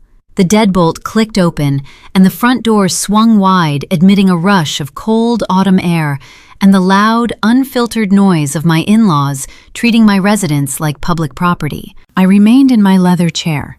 I listened to their voices echo in the downstairs foyer. They were not carrying bakery boxes or bottles of cheap wine today. I heard the unmistakable sound of flat-packed cardboard hitting the hardwood floor. I heard the sharp, tearing screech of a packing tape dispenser. They were preparing for an eviction. Heavy footsteps ascended the wooden staircase. The door to my home office swung open. Patricia stood on the threshold, holding a stack of flattened moving boxes under her arm. Howard flanked her on the right, clutching a tape measure and a thick black marker. They looked like a demolition crew surveying a condemned building. Patricia did not offer a greeting. She stepped into the room, her eyes sweeping over my monitors, my filing cabinets, and the ergonomic chair I occupied. She announced that since my schedule was changing to accommodate my new role at the dental clinic, this square footage was being reallocated. She declared they were converting my workspace into a dedicated nursery for Monica's children. To Patricia, this room was a monument to my stubborn failure. It was a space where a defiant daughter-in-law played pretend, avoiding the noble, traditional duties of maintaining a household. She viewed my desk as a trivial hobby station that needed to be dismantled and replaced with cribs and changing tables. To me, This room was the incubator of an empire. This was the exact spot where I negotiated my first six-figure contract. This was the sanctuary where I built a logistics network spanning 3 time zones, utilizing nothing but a stable internet connection and relentless discipline. The 4 walls enclosing us held the invisible architecture of a 7-figure enterprise, but Patricia could only see a wasted bedroom. I shifted my gaze from my mother-in-law to the hallway behind her. Evan materialized in the corridor. He did not step into the room to defend my territory. He leaned against the doorframe and crossed his arms over his chest. He wore a smug, self-satisfied expression. He told me it made logical sense. He reasoned that Monica's kids needed a quiet place to nap when I watched them during the week, and my little computer setup could easily be moved to a small corner in the basement. He was explicitly endorsing the invasion. He was standing by a willing accomplice, watching his parents dismantle my identity piece by piece. I watched Patricia drop the cardboard boxes onto the carpet. She immediately walked over to my bookshelf and began pulling down industry reference manuals, tossing them haphazardly into a pile. Howard unfolded a box, taped the bottom seams, and approached my secondary desk. Howard reached out with his thick, calloused hands. He picked up a stray, unmarked manila folder resting near my keyboard. He weighed it in his hand, a condescending smirk spreading across his face. He chuckled, a low, grating sound, and held the folder up for his wife to see. He scoffed, calling it my pretend paperwork. He joked that perhaps I had left some coloring pages out for his grandchildren to use. Without waiting for a response, he carelessly tossed the folder into the open cardboard box. It landed with a dull thud, sliding against the cardboard bottom like discarded trash. The profound irony of that moment suspended time. The air in the room grew perfectly still. Howard had no concept of what he had just handled. Inside that unmarked manila folder was an executed vendor contract for a highly specialized pharmaceutical transport route in the Midwest. The signature on the last page guaranteed $2 million in gross revenue over the next 18 months.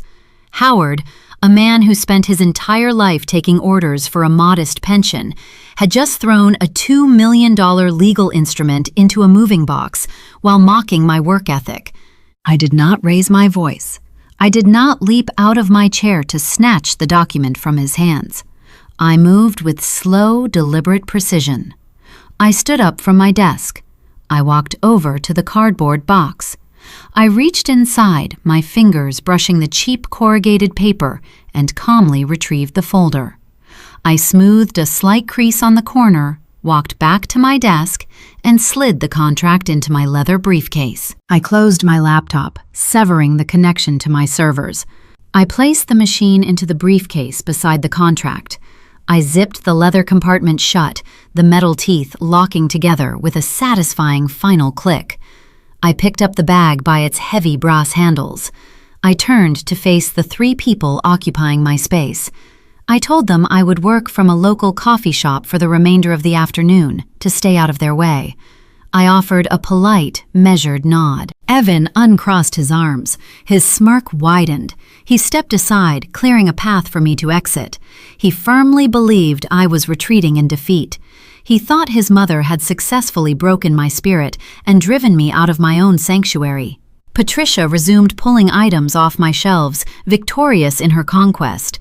Howard pulled the tape measure tight across the far wall, already calculating the dimensions for a wooden crib. I walked past Evan, my shoulder brushing his arm, and stepped into the hallway. I descended the staircase, the heavy leather briefcase a reassuring anchor against my side. With each step down the wooden treads, a profound realization settled into my bones. I was not just abandoning a home office. I was not just relinquishing a piece of suburban real estate to a delusional family. At that exact moment, I abandoned the marriage. The emotional tether binding me to the man standing upstairs snapped cleanly in half. There was no grief. There was no lingering attachment. The house around me transformed into a meaningless structure of wood and drywall. I walked out the front door, the autumn wind biting at my cheeks, and climbed into my sensible used sedan. I started the engine, backed out of the driveway, and left them to play house with their cardboard boxes. I did not drive to a local coffee shop. I navigated toward the interstate, merging into the fast lane, the city skyline looming on the horizon. I drove straight into downtown Philadelphia. I parked in the subterranean garage of my new corporate high-rise and rode the elevator to the 45th floor. The doors opened to a symphony of focused, productive chaos. My new headquarters was under active construction. A team of premium contractors moved efficiently through the sprawling 10,000-square-foot space. The air smelled of fresh paint, cut metal, and raw potential. I stood in the center of the floor, watching a specialized crew install custom frosted glass panels along the executive corridor. The heavy panes of glass caught the afternoon sunlight, reflecting a pristine, professional environment. I walked over to the corner suite, the space designated as my primary office. The floor-to-ceiling windows offered an unobstructed panoramic view of the bustling city below. I placed my leather briefcase on a temporary folding table. I took out the $2 million contract Howard had treated like garbage and rested it flat against the surface. This was the physical manifestation of my power. While my in-laws spent their Saturday fighting over a tiny suburban bedroom to build a nursery, I was orchestrating the construction of an empire in the clouds. The contrast between their petty domestic theft and my corporate expansion was an intoxicating reminder of the silent war I had already won. My cellular phone buzzed inside my pocket. The sharp vibration broke my concentration. I pulled the device out and looked at the illuminated screen. It was a text message from Evan. He demanded I return home immediately. He stated that his parents were working very hard to clear out my junk, and it was my duty to show appreciation. He instructed me to pick up groceries on the way back and prepare a large dinner to thank them for their generous labor. He ended the message by noting that my new dental job would require me to be better at managing my domestic responsibilities, so I needed to start practicing tonight. I read the block of text. I looked up from the screen, my eyes tracing the sleek, modern lines of the frosted glass being mounted into the steel frames across the room. I looked back down at the message from a man who was stealing my income to pay the very mortgage on the house his parents were currently vandalizing. I did not type a reply. I did not invent an excuse about being stuck in traffic. I simply pressed the power button, plunging the screen into darkness, and slipped the phone back into my pocket. I ignored his demands entirely. I spent the next 4 hours consulting with the lead architect, finalizing the lighting schematics for the boardroom. I stayed in the city until the sun dipped below the horizon, letting the silence of my absence echo through the halls of that suburban house. My refusal to return home and cook their dinner was a tactical maneuver. It was a deliberate provocation. By ignoring Evan's demands, I was starving his ego, forcing his arrogance to mutate into desperation. As the holidays approached and the weather turned bitter, the family's frustration with my silent defiance would boil over. They were preparing a grand public spectacle for the upcoming Thanksgiving gathering, intending to force my submission in front of an audience. They had no idea they were setting the stage for an ultimatum that would legally hand me the very blade I needed to sever our ties forever. November brought the biting cold of a Pennsylvania winter and the suffocating proximity of the Thanksgiving holiday. The weeks following my quiet departure from the home office had been marked by a tense, vibrating silence. Evan stewed in his own resentment. He could not comprehend my refusal to cook that Saturday evening after his parents invaded my workspace. He interpreted my absence as a childish tantrum rather than a calculated withdrawal. He spent the month alternating between cold shoulder treatments and patronizing lectures, eagerly anticipating the family gathering where he could reassert his dominance in front of an audience. The holiday dinner was hosted at our house. It was a final concession I made to keep the chess pieces moving exactly as I designed. 20 extended relatives packed into my dining and living areas. The air grew thick with the smell of roasted turkey sage stuffing and the overwhelming scent of cheap floral perfume worn by Evan's aunts. The noise level was deafening. I navigated the crowded rooms with the detached grace of a hospitality worker. I filled wine glasses, collected discarded appetizer plates, and observed the guests. They viewed me as the domestic help, the quiet wife who finally learned her place. I viewed them as unwitting extras in the final act of a long, exhausting play. We gathered around the extended dining table. The chatter faded as Patricia stood at the head of the room. She held a crystal wine glass in her right hand and a silver dessert spoon in her left. She tapped the metal against the crystal. The sharp, ringing note cut through the low hum of conversation. 20 faces turned toward her, anticipating her usual blend of praise for Monica and veiled critiques of everyone else. Patricia smoothed her tailored skirt. She offered a wide, practiced smile to the audience. She began by expressing her deep gratitude for family unity and the importance of traditional values. Then she shifted her gaze down the length of the table, locking her eyes onto mine. The maternal warmth drained from her face, replaced by a triumphant gleam. She announced to the gathered crowd that she had a special piece of news to share. She declared, her voice projecting loud enough to reach the far corners of the hallway, that I had finally agreed to step down from my little hobby job. She spun a narrative of a wife seeing the light, stating that by January, I would be leaving my fantasy behind to focus on serving my husband and assisting Monica with her childcare needs. She praised Evan for his patience in guiding me toward this mature decision. A murmur of polite approval rippled through the dining room. Several aunts nodded in agreement. Howard raised his glass in silent salute. Beside me, Evan leaned back in his chair. He hooked his thumb into his belt loop, basking in his manufactured dominance. He looked like a conqueror claiming a foreign territory. He believed the public announcement trapped me, assuming I would never dare contradict the family matriarch in front of 20 guests. He was right.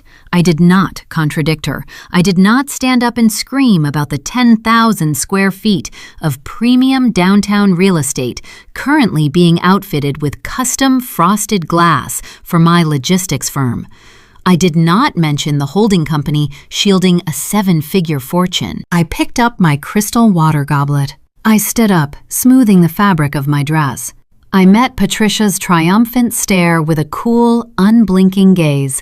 I raised my glass toward the head of the table. I told the room that Patricia was entirely correct.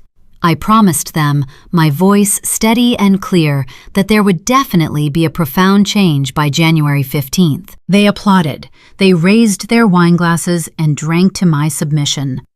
They had no concept of the linguistic trap they had just applauded. The dinner concluded. The relatives migrated to the living room to watch football and complain about the economy. I began clearing the heavy porcelain plates, stacking them on the kitchen counter near the industrial sink.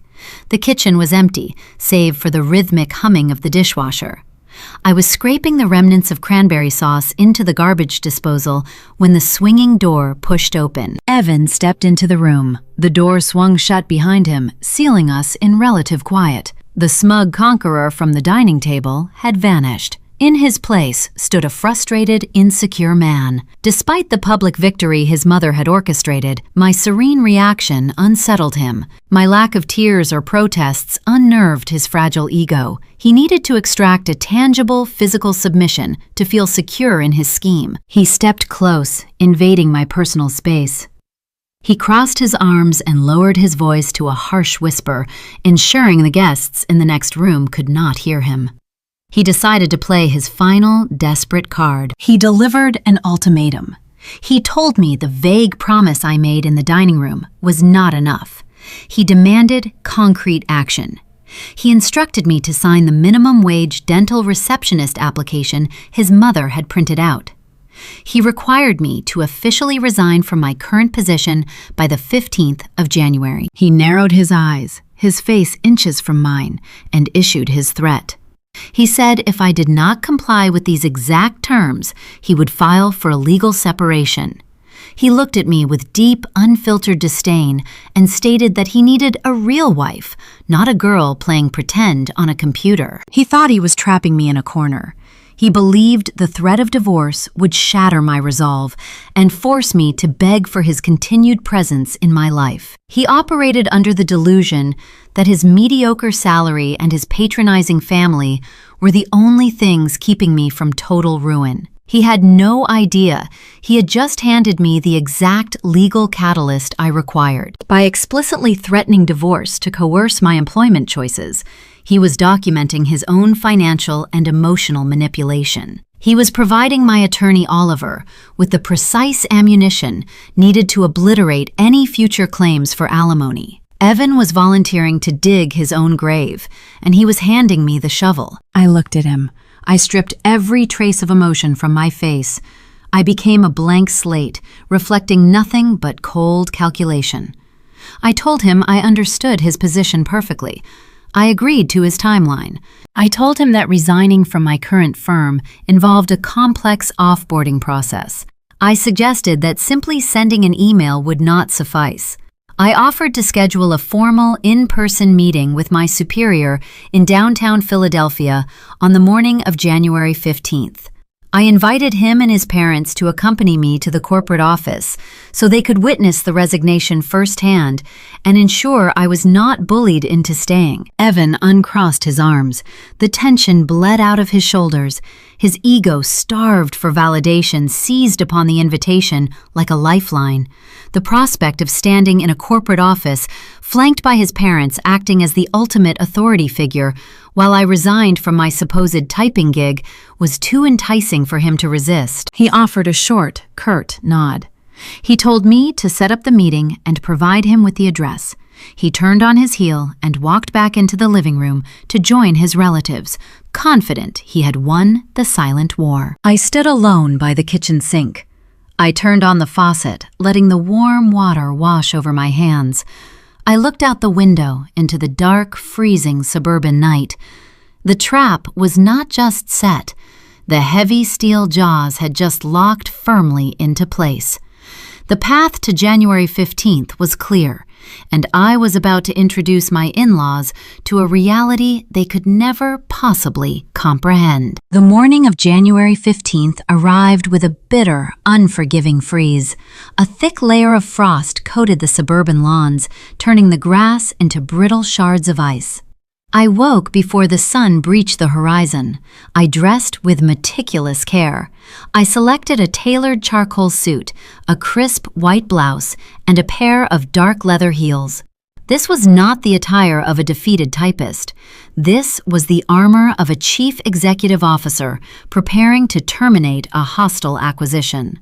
Evan watched me dress from the doorway of our bedroom. He wore a standard gray suit, the fabric slightly wrinkled at the elbows. He offered a tight, victorious smirk. He told me it was good to see I was taking this resignation meeting seriously. He instructed me to pack up any personal items from my desk today because the new nursery furniture for Monica's children was arriving on Saturday. I offered him a silent, measured nod. I picked up my heavy leather briefcase. I knew I would never sleep in this house again. At 8 in the morning, the doorbell rang. Patricia and Howard stood on the frozen porch, bundled in heavy winter coats. They were practically vibrating with shared triumph. Patricia wore her imitation pearls over a thick wool sweater. Howard gripped a travel mug filled with black coffee. They had come to escort me to the execution. They wanted to witness the exact moment my independence died. We walked out to the driveway and piled into Evan's least luxury sedan. The leather seats were freezing. The heater roared, blowing dry, stale air into the confined cabin. Howard claimed the front passenger seat, acting as the co-pilot for the mission. Patricia sat in the back with me. The physical proximity was stifling. The car smelled of her heavy floral perfume and Howard's stale coffee. The drive into downtown Philadelphia took 45 minutes. During that time, the three of them treated me like a captive audience. They spoke about my future as if I were a wayward teenager finally submitting to adult supervision. Patricia spent 10 minutes detailing the dress code for the suburban dental clinic. She reminded me to purchase sensible flat shoes, since I would be on my feet filing charts. Howard chimed in with unsolicited professional guidance. He turned around in his seat, looking at me over the headrest. He explained the proper technique for handing in a 2-week notice. He advised me to be firm but polite, warning me not to let my current manager guilt me into staying. He said low-level supervisors often try to bully their contractors into working extra hours. He promised to step in and handle the situation if my boss tried to intimidate me. I looked out the window, watching the frozen landscape blur past the glass. I listened to a man who relied on a fixed pension offer to defend me against a manager who did not exist. I kept my hands resting flat on my leather briefcase. The suburban sprawl gradually yielded to the towering concrete and glass structures of the financial district. Evan navigated the crowded city streets, complaining loudly about the congested traffic and the exorbitant daily parking rates. He pulled the sedan into a subterranean garage beneath a towering skyscraper. The structure was a monolith of reflective glass and dark steel dominating the city skyline. We exited the vehicle. The subterranean air was damp and frigid. We walked toward the elevator bank leading up to the main ground floor. Patricia wrapped her coat tighter around her shoulders. She looked at the expensive vehicles parked in the reserved executive spots. She scoffed a dry, dismissive sound. She leaned toward Evan and whispered that my logistics company probably rented a shared janitorial closet in the basement. She assumed this monumental building merely leased out cheap co-working spaces to temporary contractors. She was desperate to minimize the environment, refusing to acknowledge the sheer scale of the architecture surrounding us. We rode the parking elevator up to the street level. The doors opened, depositing us into a cathedral of modern commerce. The stunning marble lobby featured soaring 40-foot ceilings and vast expanses of polished stone. Sleek, minimalist security desks anchored the center of the room. Professionals wearing bespoke tailoring moved purposefully across the gleaming floors. The sheer opulence of the space forced a temporary silence upon my in-laws. They looked momentarily small, displaced from their comfortable suburban hierarchy. But arrogance is a resilient parasite. Howard puffed out his chest, adjusting his collar, attempting to project an unearned sense of belonging. Evan adopted a rigid posture, gripping his cheap briefcase tighter. He marched toward the primary security turnstiles, assuming the role of the protective patriarch guiding his flock. Evan reached into his breast pocket to extract his driver identification. He assumed we needed to sign a visitor log and obtain temporary paper badges to visit a low-level contractor suite. He approached the sleek, curved desk. The tension spiked instantly. The ground floor concierge, a tall man wearing a pristine uniform, was reviewing a digital manifest on his tablet. He glanced up as we approached. His eyes locked onto me. He did not ask for identification. He did not ask for our destination. He immediately stood up from his leather chair. His posture straightened into rigid, undeniable respect. He offered a warm, professional smile. "Good morning, Ms. Hughes," he said, his voice carrying clearly across the quiet marble floor. "Welcome back. We have the express lane ready for you." The concierge stepped out from behind the desk. He held a black metallic radio frequency card in his right hand. He walked directly to the primary glass turnstile, bypassing the visitor registration line entirely. He tapped the black card against the sensory pad. A quiet electronic chime echoed in the air. The heavy glass barriers retracted silently into their housings, opening an exclusive, unhindered path toward the private elevator banks. He gestured politely, holding the lane open for us. Evan froze in his tracks. His hand stopped halfway to his wallet. The driver identification remained stuck in his pocket. He looked at the concierge, then turned his head to stare at me, his brow furrowed in deep, genuine confusion. The mental math was failing him. The narrative he had constructed was rejecting the data his eyes were processing. Expendable data entry workers do not receive personalized greetings. Temporary contractors do not warrant VIP security escorts. Evan's jaw tightened. He stepped through the open turnstile, his confident stride replaced by a hesitant, uneven gait. Patricia followed him, her eyes darting nervously around the cavernous lobby. Howard brought up the rear. He leaned forward, closing the distance between himself and his son. He leaned toward Evan's ear and whispered a loud, desperate theory to explain the unexplainable. He suggested, "I must spend my lunch breaks chatting up the building staff." He claimed, "A friendly smile gets a girl past the front desk anywhere in the city." It was a pathetic, frantic attempt to rationalize a reality that was beginning to fracture right beneath their feet. They needed me to be a friendly subordinate, charming the guards, rather than the owner of the destination they were walking toward. I did not correct Howard. I did not offer an explanation to Evan. I simply walked past the concierge, offering a polite nod of acknowledgement, and led my family toward the executive elevator bank. This specific car required secondary authorization. I pressed my thumb against the biometric scanner panel mounted on the wall. The sensory ring illuminated a bright, solid green. The heavy brushed steel doors parted with a quiet hiss. We stepped inside the ascending box.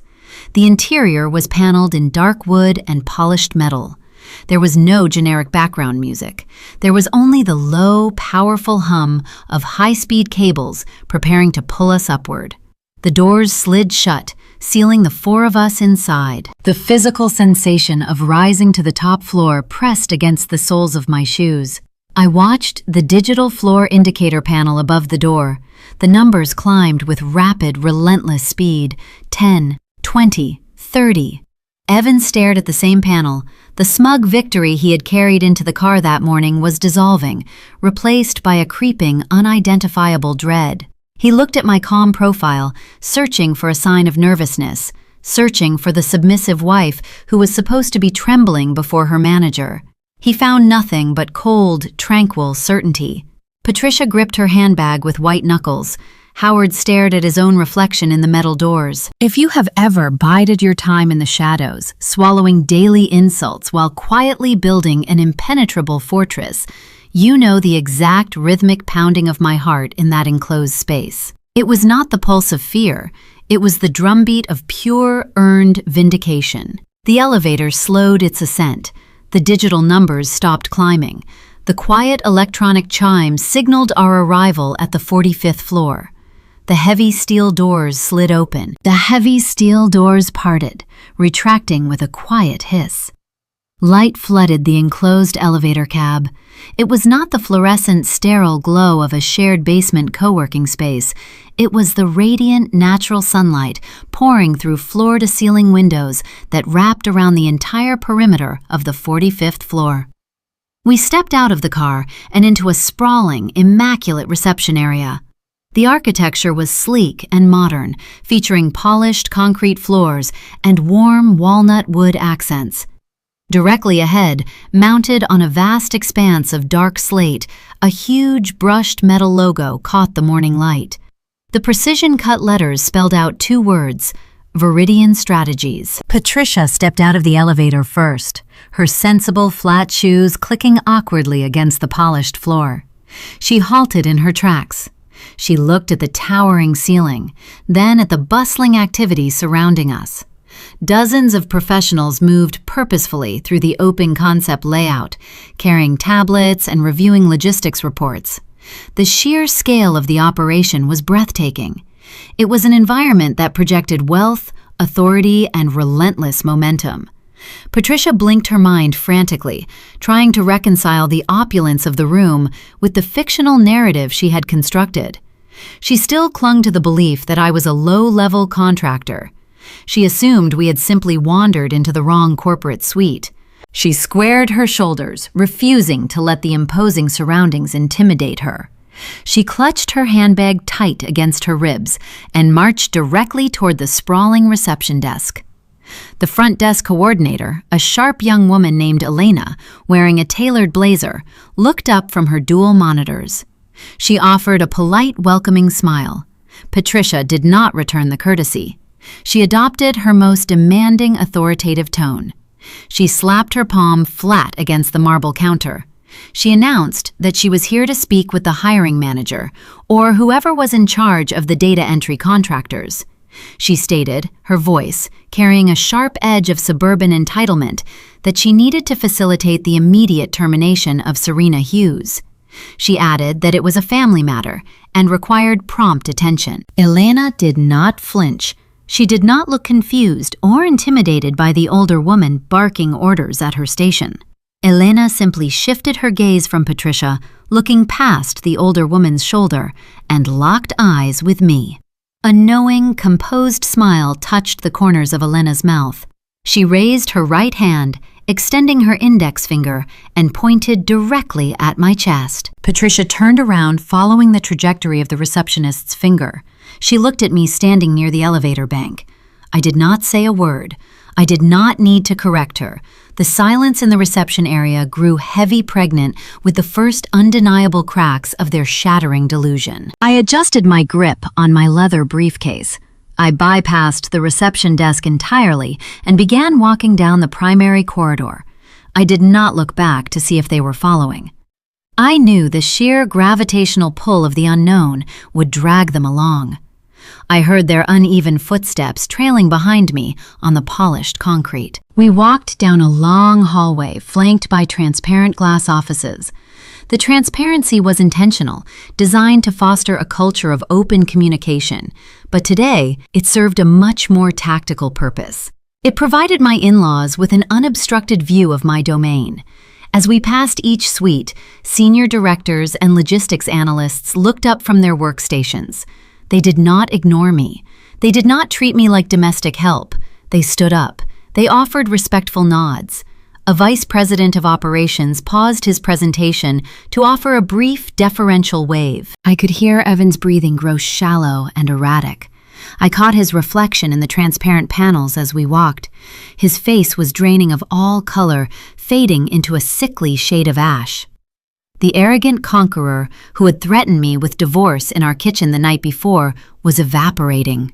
He was realizing that the woman he demanded obedience from was the reigning monarch of a high-altitude corporate ecosystem. Howard walked beside him in stunned silence. The man who had lectured me with a plastic calculator and a yellow notepad was now shrinking under the weight of his own profound ignorance. We reached the end of the corridor. The hallway terminated at a sprawling corner suite. The walls were constructed of floor-to-ceiling panes, offering a dizzying panoramic view of the Philadelphia skyline.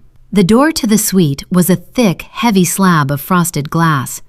Etched deeply into the center of the frosted panel, in elegant, unmistakable typography, were 6 words that permanently altered the trajectory of their lives. Serena Hughes, Founder and Chief Executive Officer. Patricia stopped dead in her tracks. She stared at the etching.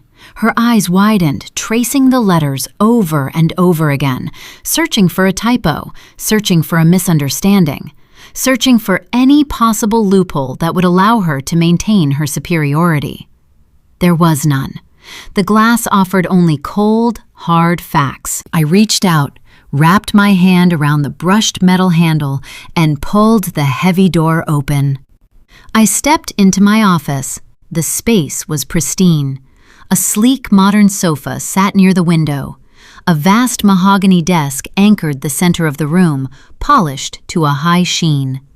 I walked around the desk, set my leather briefcase down, and took my seat in the high-backed leather executive chair. Evan, Patricia, and Howard stepped hesitantly into the room.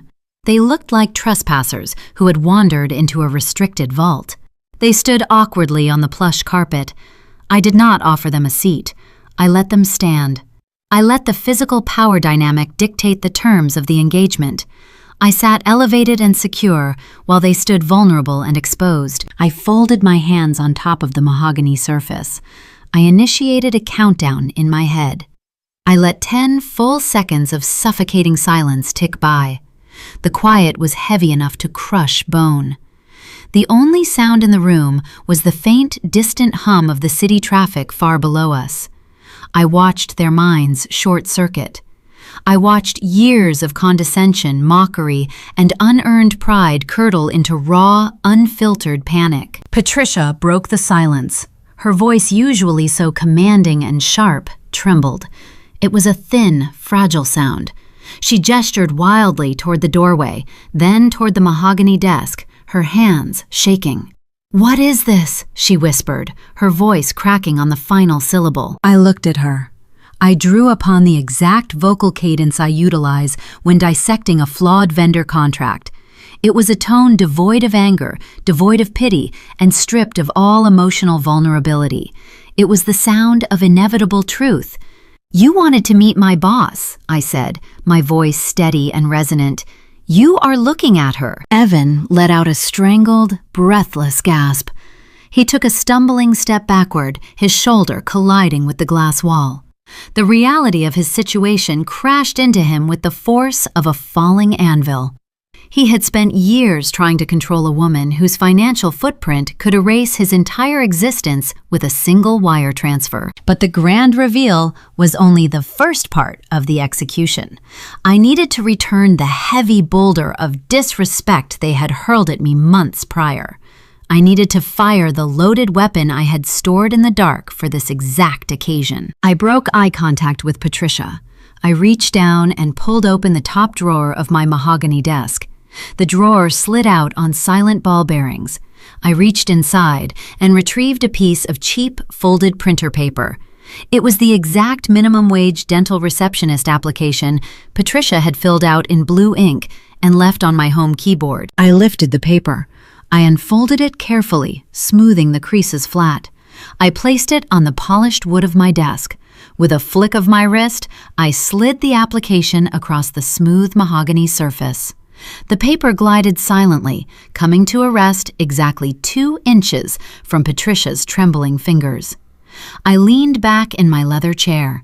I looked the woman who had tried to turn me into an unpaid servant directly in the eye. "We are hiring for the front desk, Patricia," I told her, my voice echoing cleanly in the spacious suite. "If you are looking for work..." The reversal of power was instantaneous and total. The woman who had treated my career like a trivial game was now staring at a discarded entry-level application delivered to her by a chief executive officer. But Evan was not going to accept his demotion quietly. As the shock wore off, his desperation mutated into a frantic, greedy calculation. He was about to try and claim this empire as his own, setting the stage for the final legal trap to snap shut around his neck. The shock paralyzing the room began to mutate. I watched the transformation happen in real time across Evan's face. The pale, ashen color of profound humiliation slowly faded, replaced by a flushed, feverish pink. His eyes darted away from my face and began to rapidly catalog the environment. He looked at the custom lighting fixtures. He calculated the square footage of the corner suite. He stared through the glass walls at the dozens of highly paid professionals working on the open floor. The arithmetic was clicking together in his mind. The sheer financial magnitude of the operation overrode his bruised ego. A parasitic hunger replaced his initial terror. He took a step forward, leaving his parents standing near the doorway. He approached the edge of my sprawling mahogany desk. He gripped the polished wooden rim with both hands. His knuckles turned white from the pressure. He leaned toward me, his eyes wide with a frantic, desperate greed. "We own this," he stammered, his voice rising in pitch. He did not ask if I owned it. He used the plural pronoun. In his desperate mind, he was already attempting to claim half of my empire.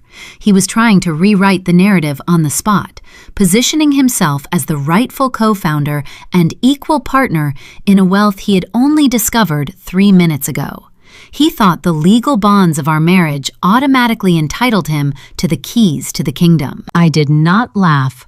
I maintained a steady, unblinking gaze. I reached down to the lower drawer of my desk. I pulled the heavy brass handle and retrieved a thick, dark blue folder embossed with the logo of Oliver's law firm. I placed the dense stack of legal documents onto the desk. I pushed the folder forward, letting it slide smoothly across the wood until it rested directly beneath Evan's white knuckles. I advised him to open it. He released his grip on the desk edge with one hand and flipped open the heavy cardstock cover. The first page displayed the official articles of incorporation for Hughes Holdings Limited Liability Company. It listed my name as the sole managing member and exclusive shareholder. I began to explain the architecture of his ruin in clinical, precise detail. I kept my voice level, delivering the facts with the detached cadence of an auditor reading a balance sheet. I reminded him of the first year of our marriage. I recounted his intense obsession with his $90,000 student loan debt. I recalled the evening he sat me down in our first apartment, demanding we file our taxes separately and draft a rigid post-nuptial agreement. He had insisted on drawing a permanent legal boundary between our assets to protect his paper supply salary from the potential failure of my struggling software startup. I watched his eyes scan the dense legal paragraphs. I explained that because he had legally demanded that stringent financial segregation, my business remained my exclusive property. He had built a fortress to keep me out of his meager savings account. I simply used those exact same bricks to wall him out of a 7-figure enterprise. I detailed how every share of Viridian Strategies had been seamlessly transferred into the holding company weeks ago, shielding every penny from his reach. The dramatic irony hit him like a physical blow to the chest. He staggered back half a step, the air rushed out of his lungs. He realized the $4,000 monthly transfer to the joint checking account was not my maximum earning potential. It was a microscopic fraction of my net worth. He realized I had been paying the mortgage on his suburban house with pocket change, letting him pretend to be the wealthy patriarch, while he secretly drained his own accounts to fund Monica's credit card debt. He was financially insolvent, and the vast fortune sitting right in front of him was legally untouchable. Patricia watched her son falter. She recognized the total collapse of their leverage. When a narcissist loses control of a situation, they inevitably pivot to the role of the victim. If she could not command obedience, she would seek to destroy my reputation. The manufactured tears began to fall. Patricia squeezed her eyes shut, forcing a stream of crying that sounded thin and theatrical. She took a step toward the desk, pointing a trembling manicured finger at my face. Her voice cracked with fabricated sorrow. She outlined her counterattack.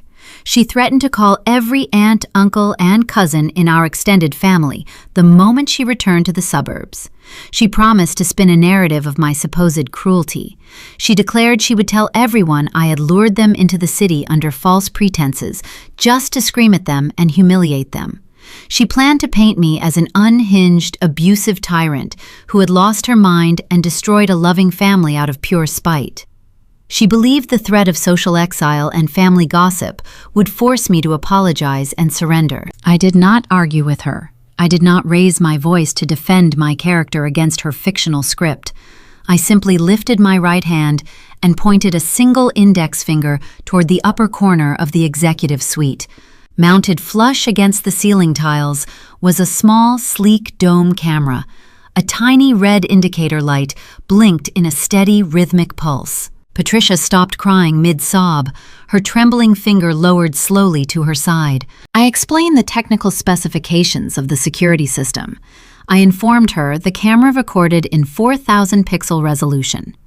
I noted the omnidirectional microphone captured audio with flawless clarity. I told her the footage was currently streaming directly to a secure off-site cloud server. I explained that every single word she had spoken, every manufactured tear she had shed, and every threat she had just issued was digitally preserved. If she attempted to spread a false narrative to the extended family, I would simply email the raw video file to every contact in her phone book. The gossip weapon she had relied on for decades was disarmed in a matter of seconds. Patricia closed her mouth. The fake tears dried instantly on her cheeks. She was trapped in a room where her lies carried no currency. I lowered my hand. I leaned forward, resting my forearms on the mahogany desk. I shifted my focus from Patricia back to Evan. I delivered my final directive. I stated they had 60 seconds to vacate my corporate property. If they remained in the suite after the timer expired, I would instruct building security to physically escort them out of the lobby for trespassing. I reached out and pressed a button on my desk phone, illuminating the direct line to the ground floor concierge. The visual threat was undeniable. The countdown had officially commenced. The facade of the stoic, controlling patriarch crumbled into pathetic desperation. Evan broke. His knees buckled slightly. He lunged forward, gripping the edge of the desk again, his knuckles whiter than before. The arrogance vanished, replaced by the pleading, panicked tone of a man watching his entire life disintegrate. He begged me to stop. He pleaded for us to leave the office, go back to the suburbs, sit in our kitchen, and talk through the situation. He suggested we could attend marital counseling. He used the word team for the first time in our entire relationship, claiming we could figure out a path forward together. He promised he would stop pressuring me about Monica's childcare needs.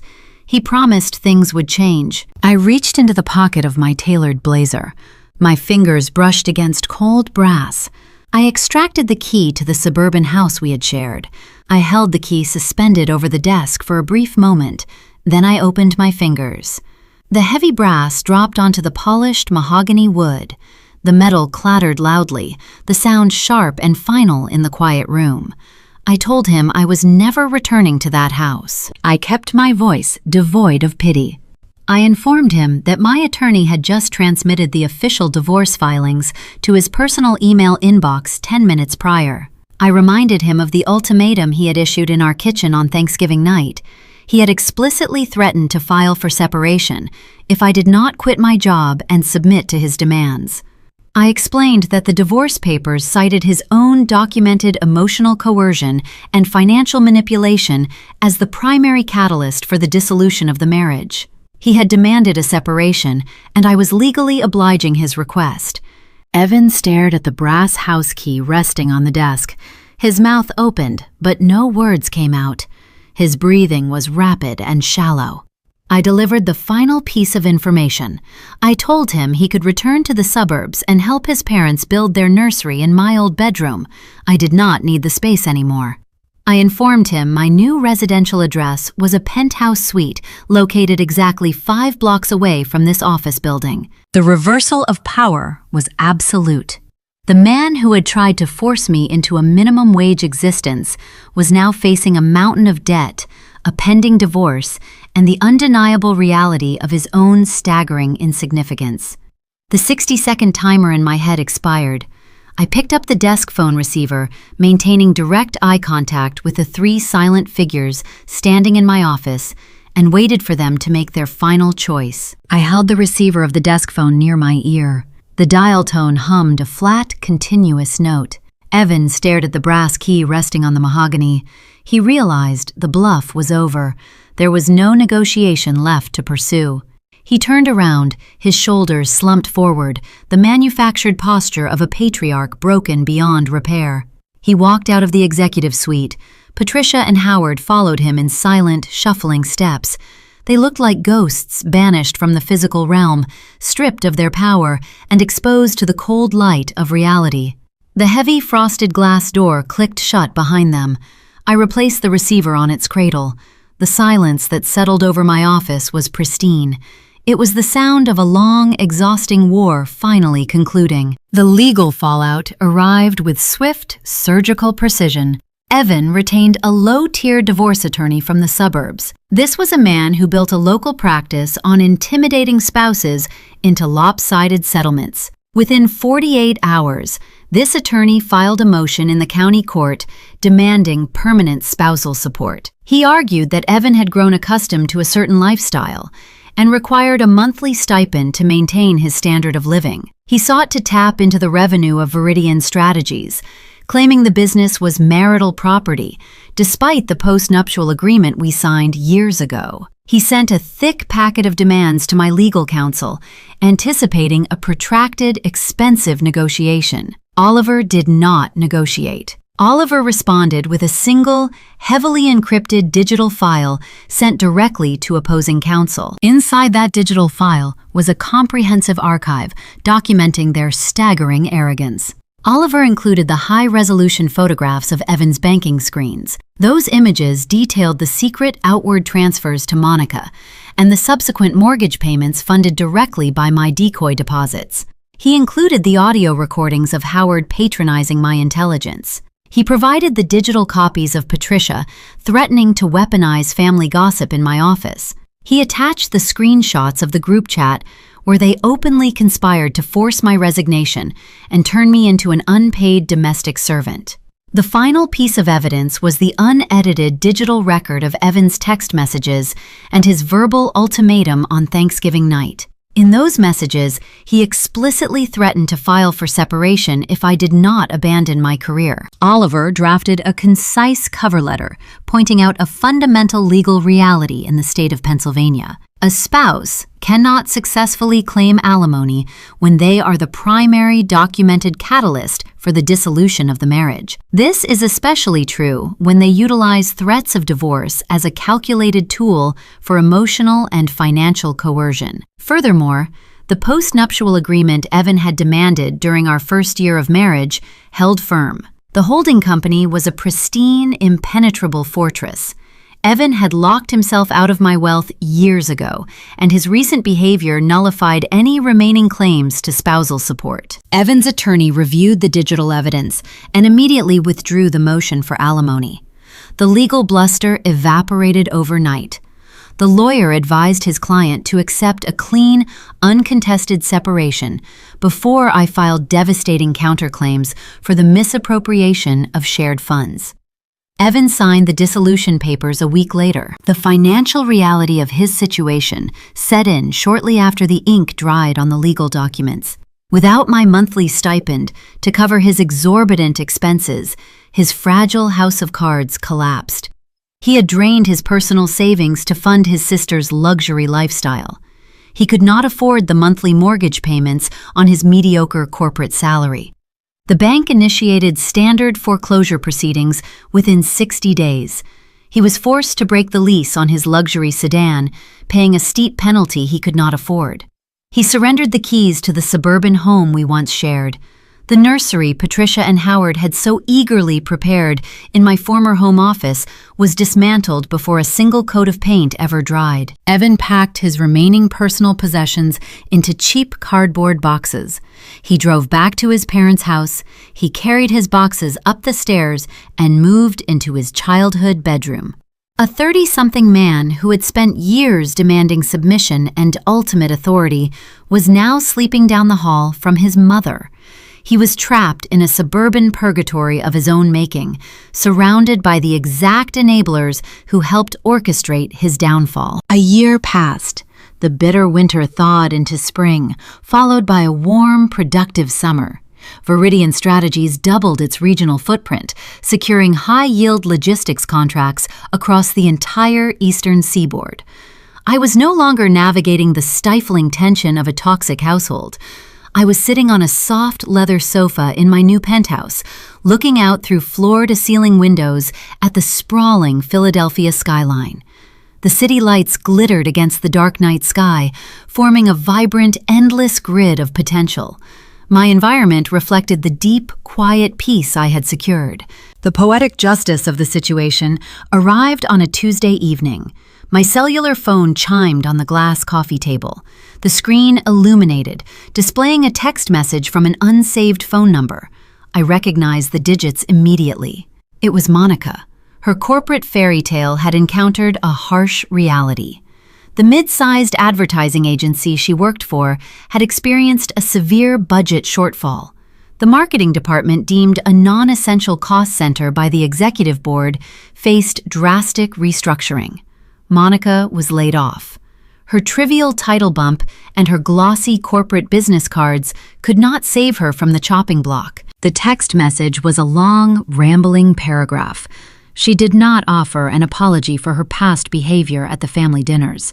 She did not express remorse for participating in the group chat that plotted my domestic servitude. Instead, she adopted a tone of desperate, unearned familiarity. She wrote that she knew I had some valuable connections in the corporate world now. She asked if I could leverage my professional network to secure her a job interview. The golden child, The woman who had smirked into her wine glass while her mother called me a worthless data entry assistant was now begging that same assistant for a career recommendation. I read the block of text glowing on the small screen. I searched my mind for a trace of vindictive joy or lingering resentment. I found nothing. I felt only a vast, serene indifference. She was a stranger, reaching out from a past I had already discarded. I did not type a response. I did not point out the profound hypocrisy of her request. I simply swiped my finger across the smooth glass, selected the delete option, and erased her from my digital life. I set the phone back on the coffee table and picked up my cup of tea. I stood up and walked over to the gallery wall near my home workspace. The wall featured various industry accolades, logistics awards, and the official state recognition of my corporate incorporation. But the centerpiece of the collection was not a polished silver trophy or a brass plaque. Hanging directly at eye level, encased in a sleek, minimalist black frame, was a piece of cheap printer paper. It was the minimum wage dental receptionist application Patricia had filled out in her looping blue handwriting. I kept it there as a daily anchor. It serves as a permanent, physical reminder of the dark basement they tried to keep me in. It represents the tiny, suffocating box they built and expected me to inhabit. Whenever I review a dense contract or negotiate a complex corporate merger, I look at that blue ink. It grounds me. It reminds me that my freedom was not granted by anyone. It was engineered. It was fought for in the quiet margins of a life they refused to respect. They demanded a proper wife. They wanted a subordinate entity who would shrink her ambitions to fit their fragile egos. I chose a different path. I became a proper chief executive officer. I built an empire with the very hands they deemed useless. They do not get a key to this life. They do not get a seat at this table. If you know what it feels like to break out of a cage, a toxic family built for you, hit the like button, subscribe to the channel, and tell me your story in the comments section below. I read every single one.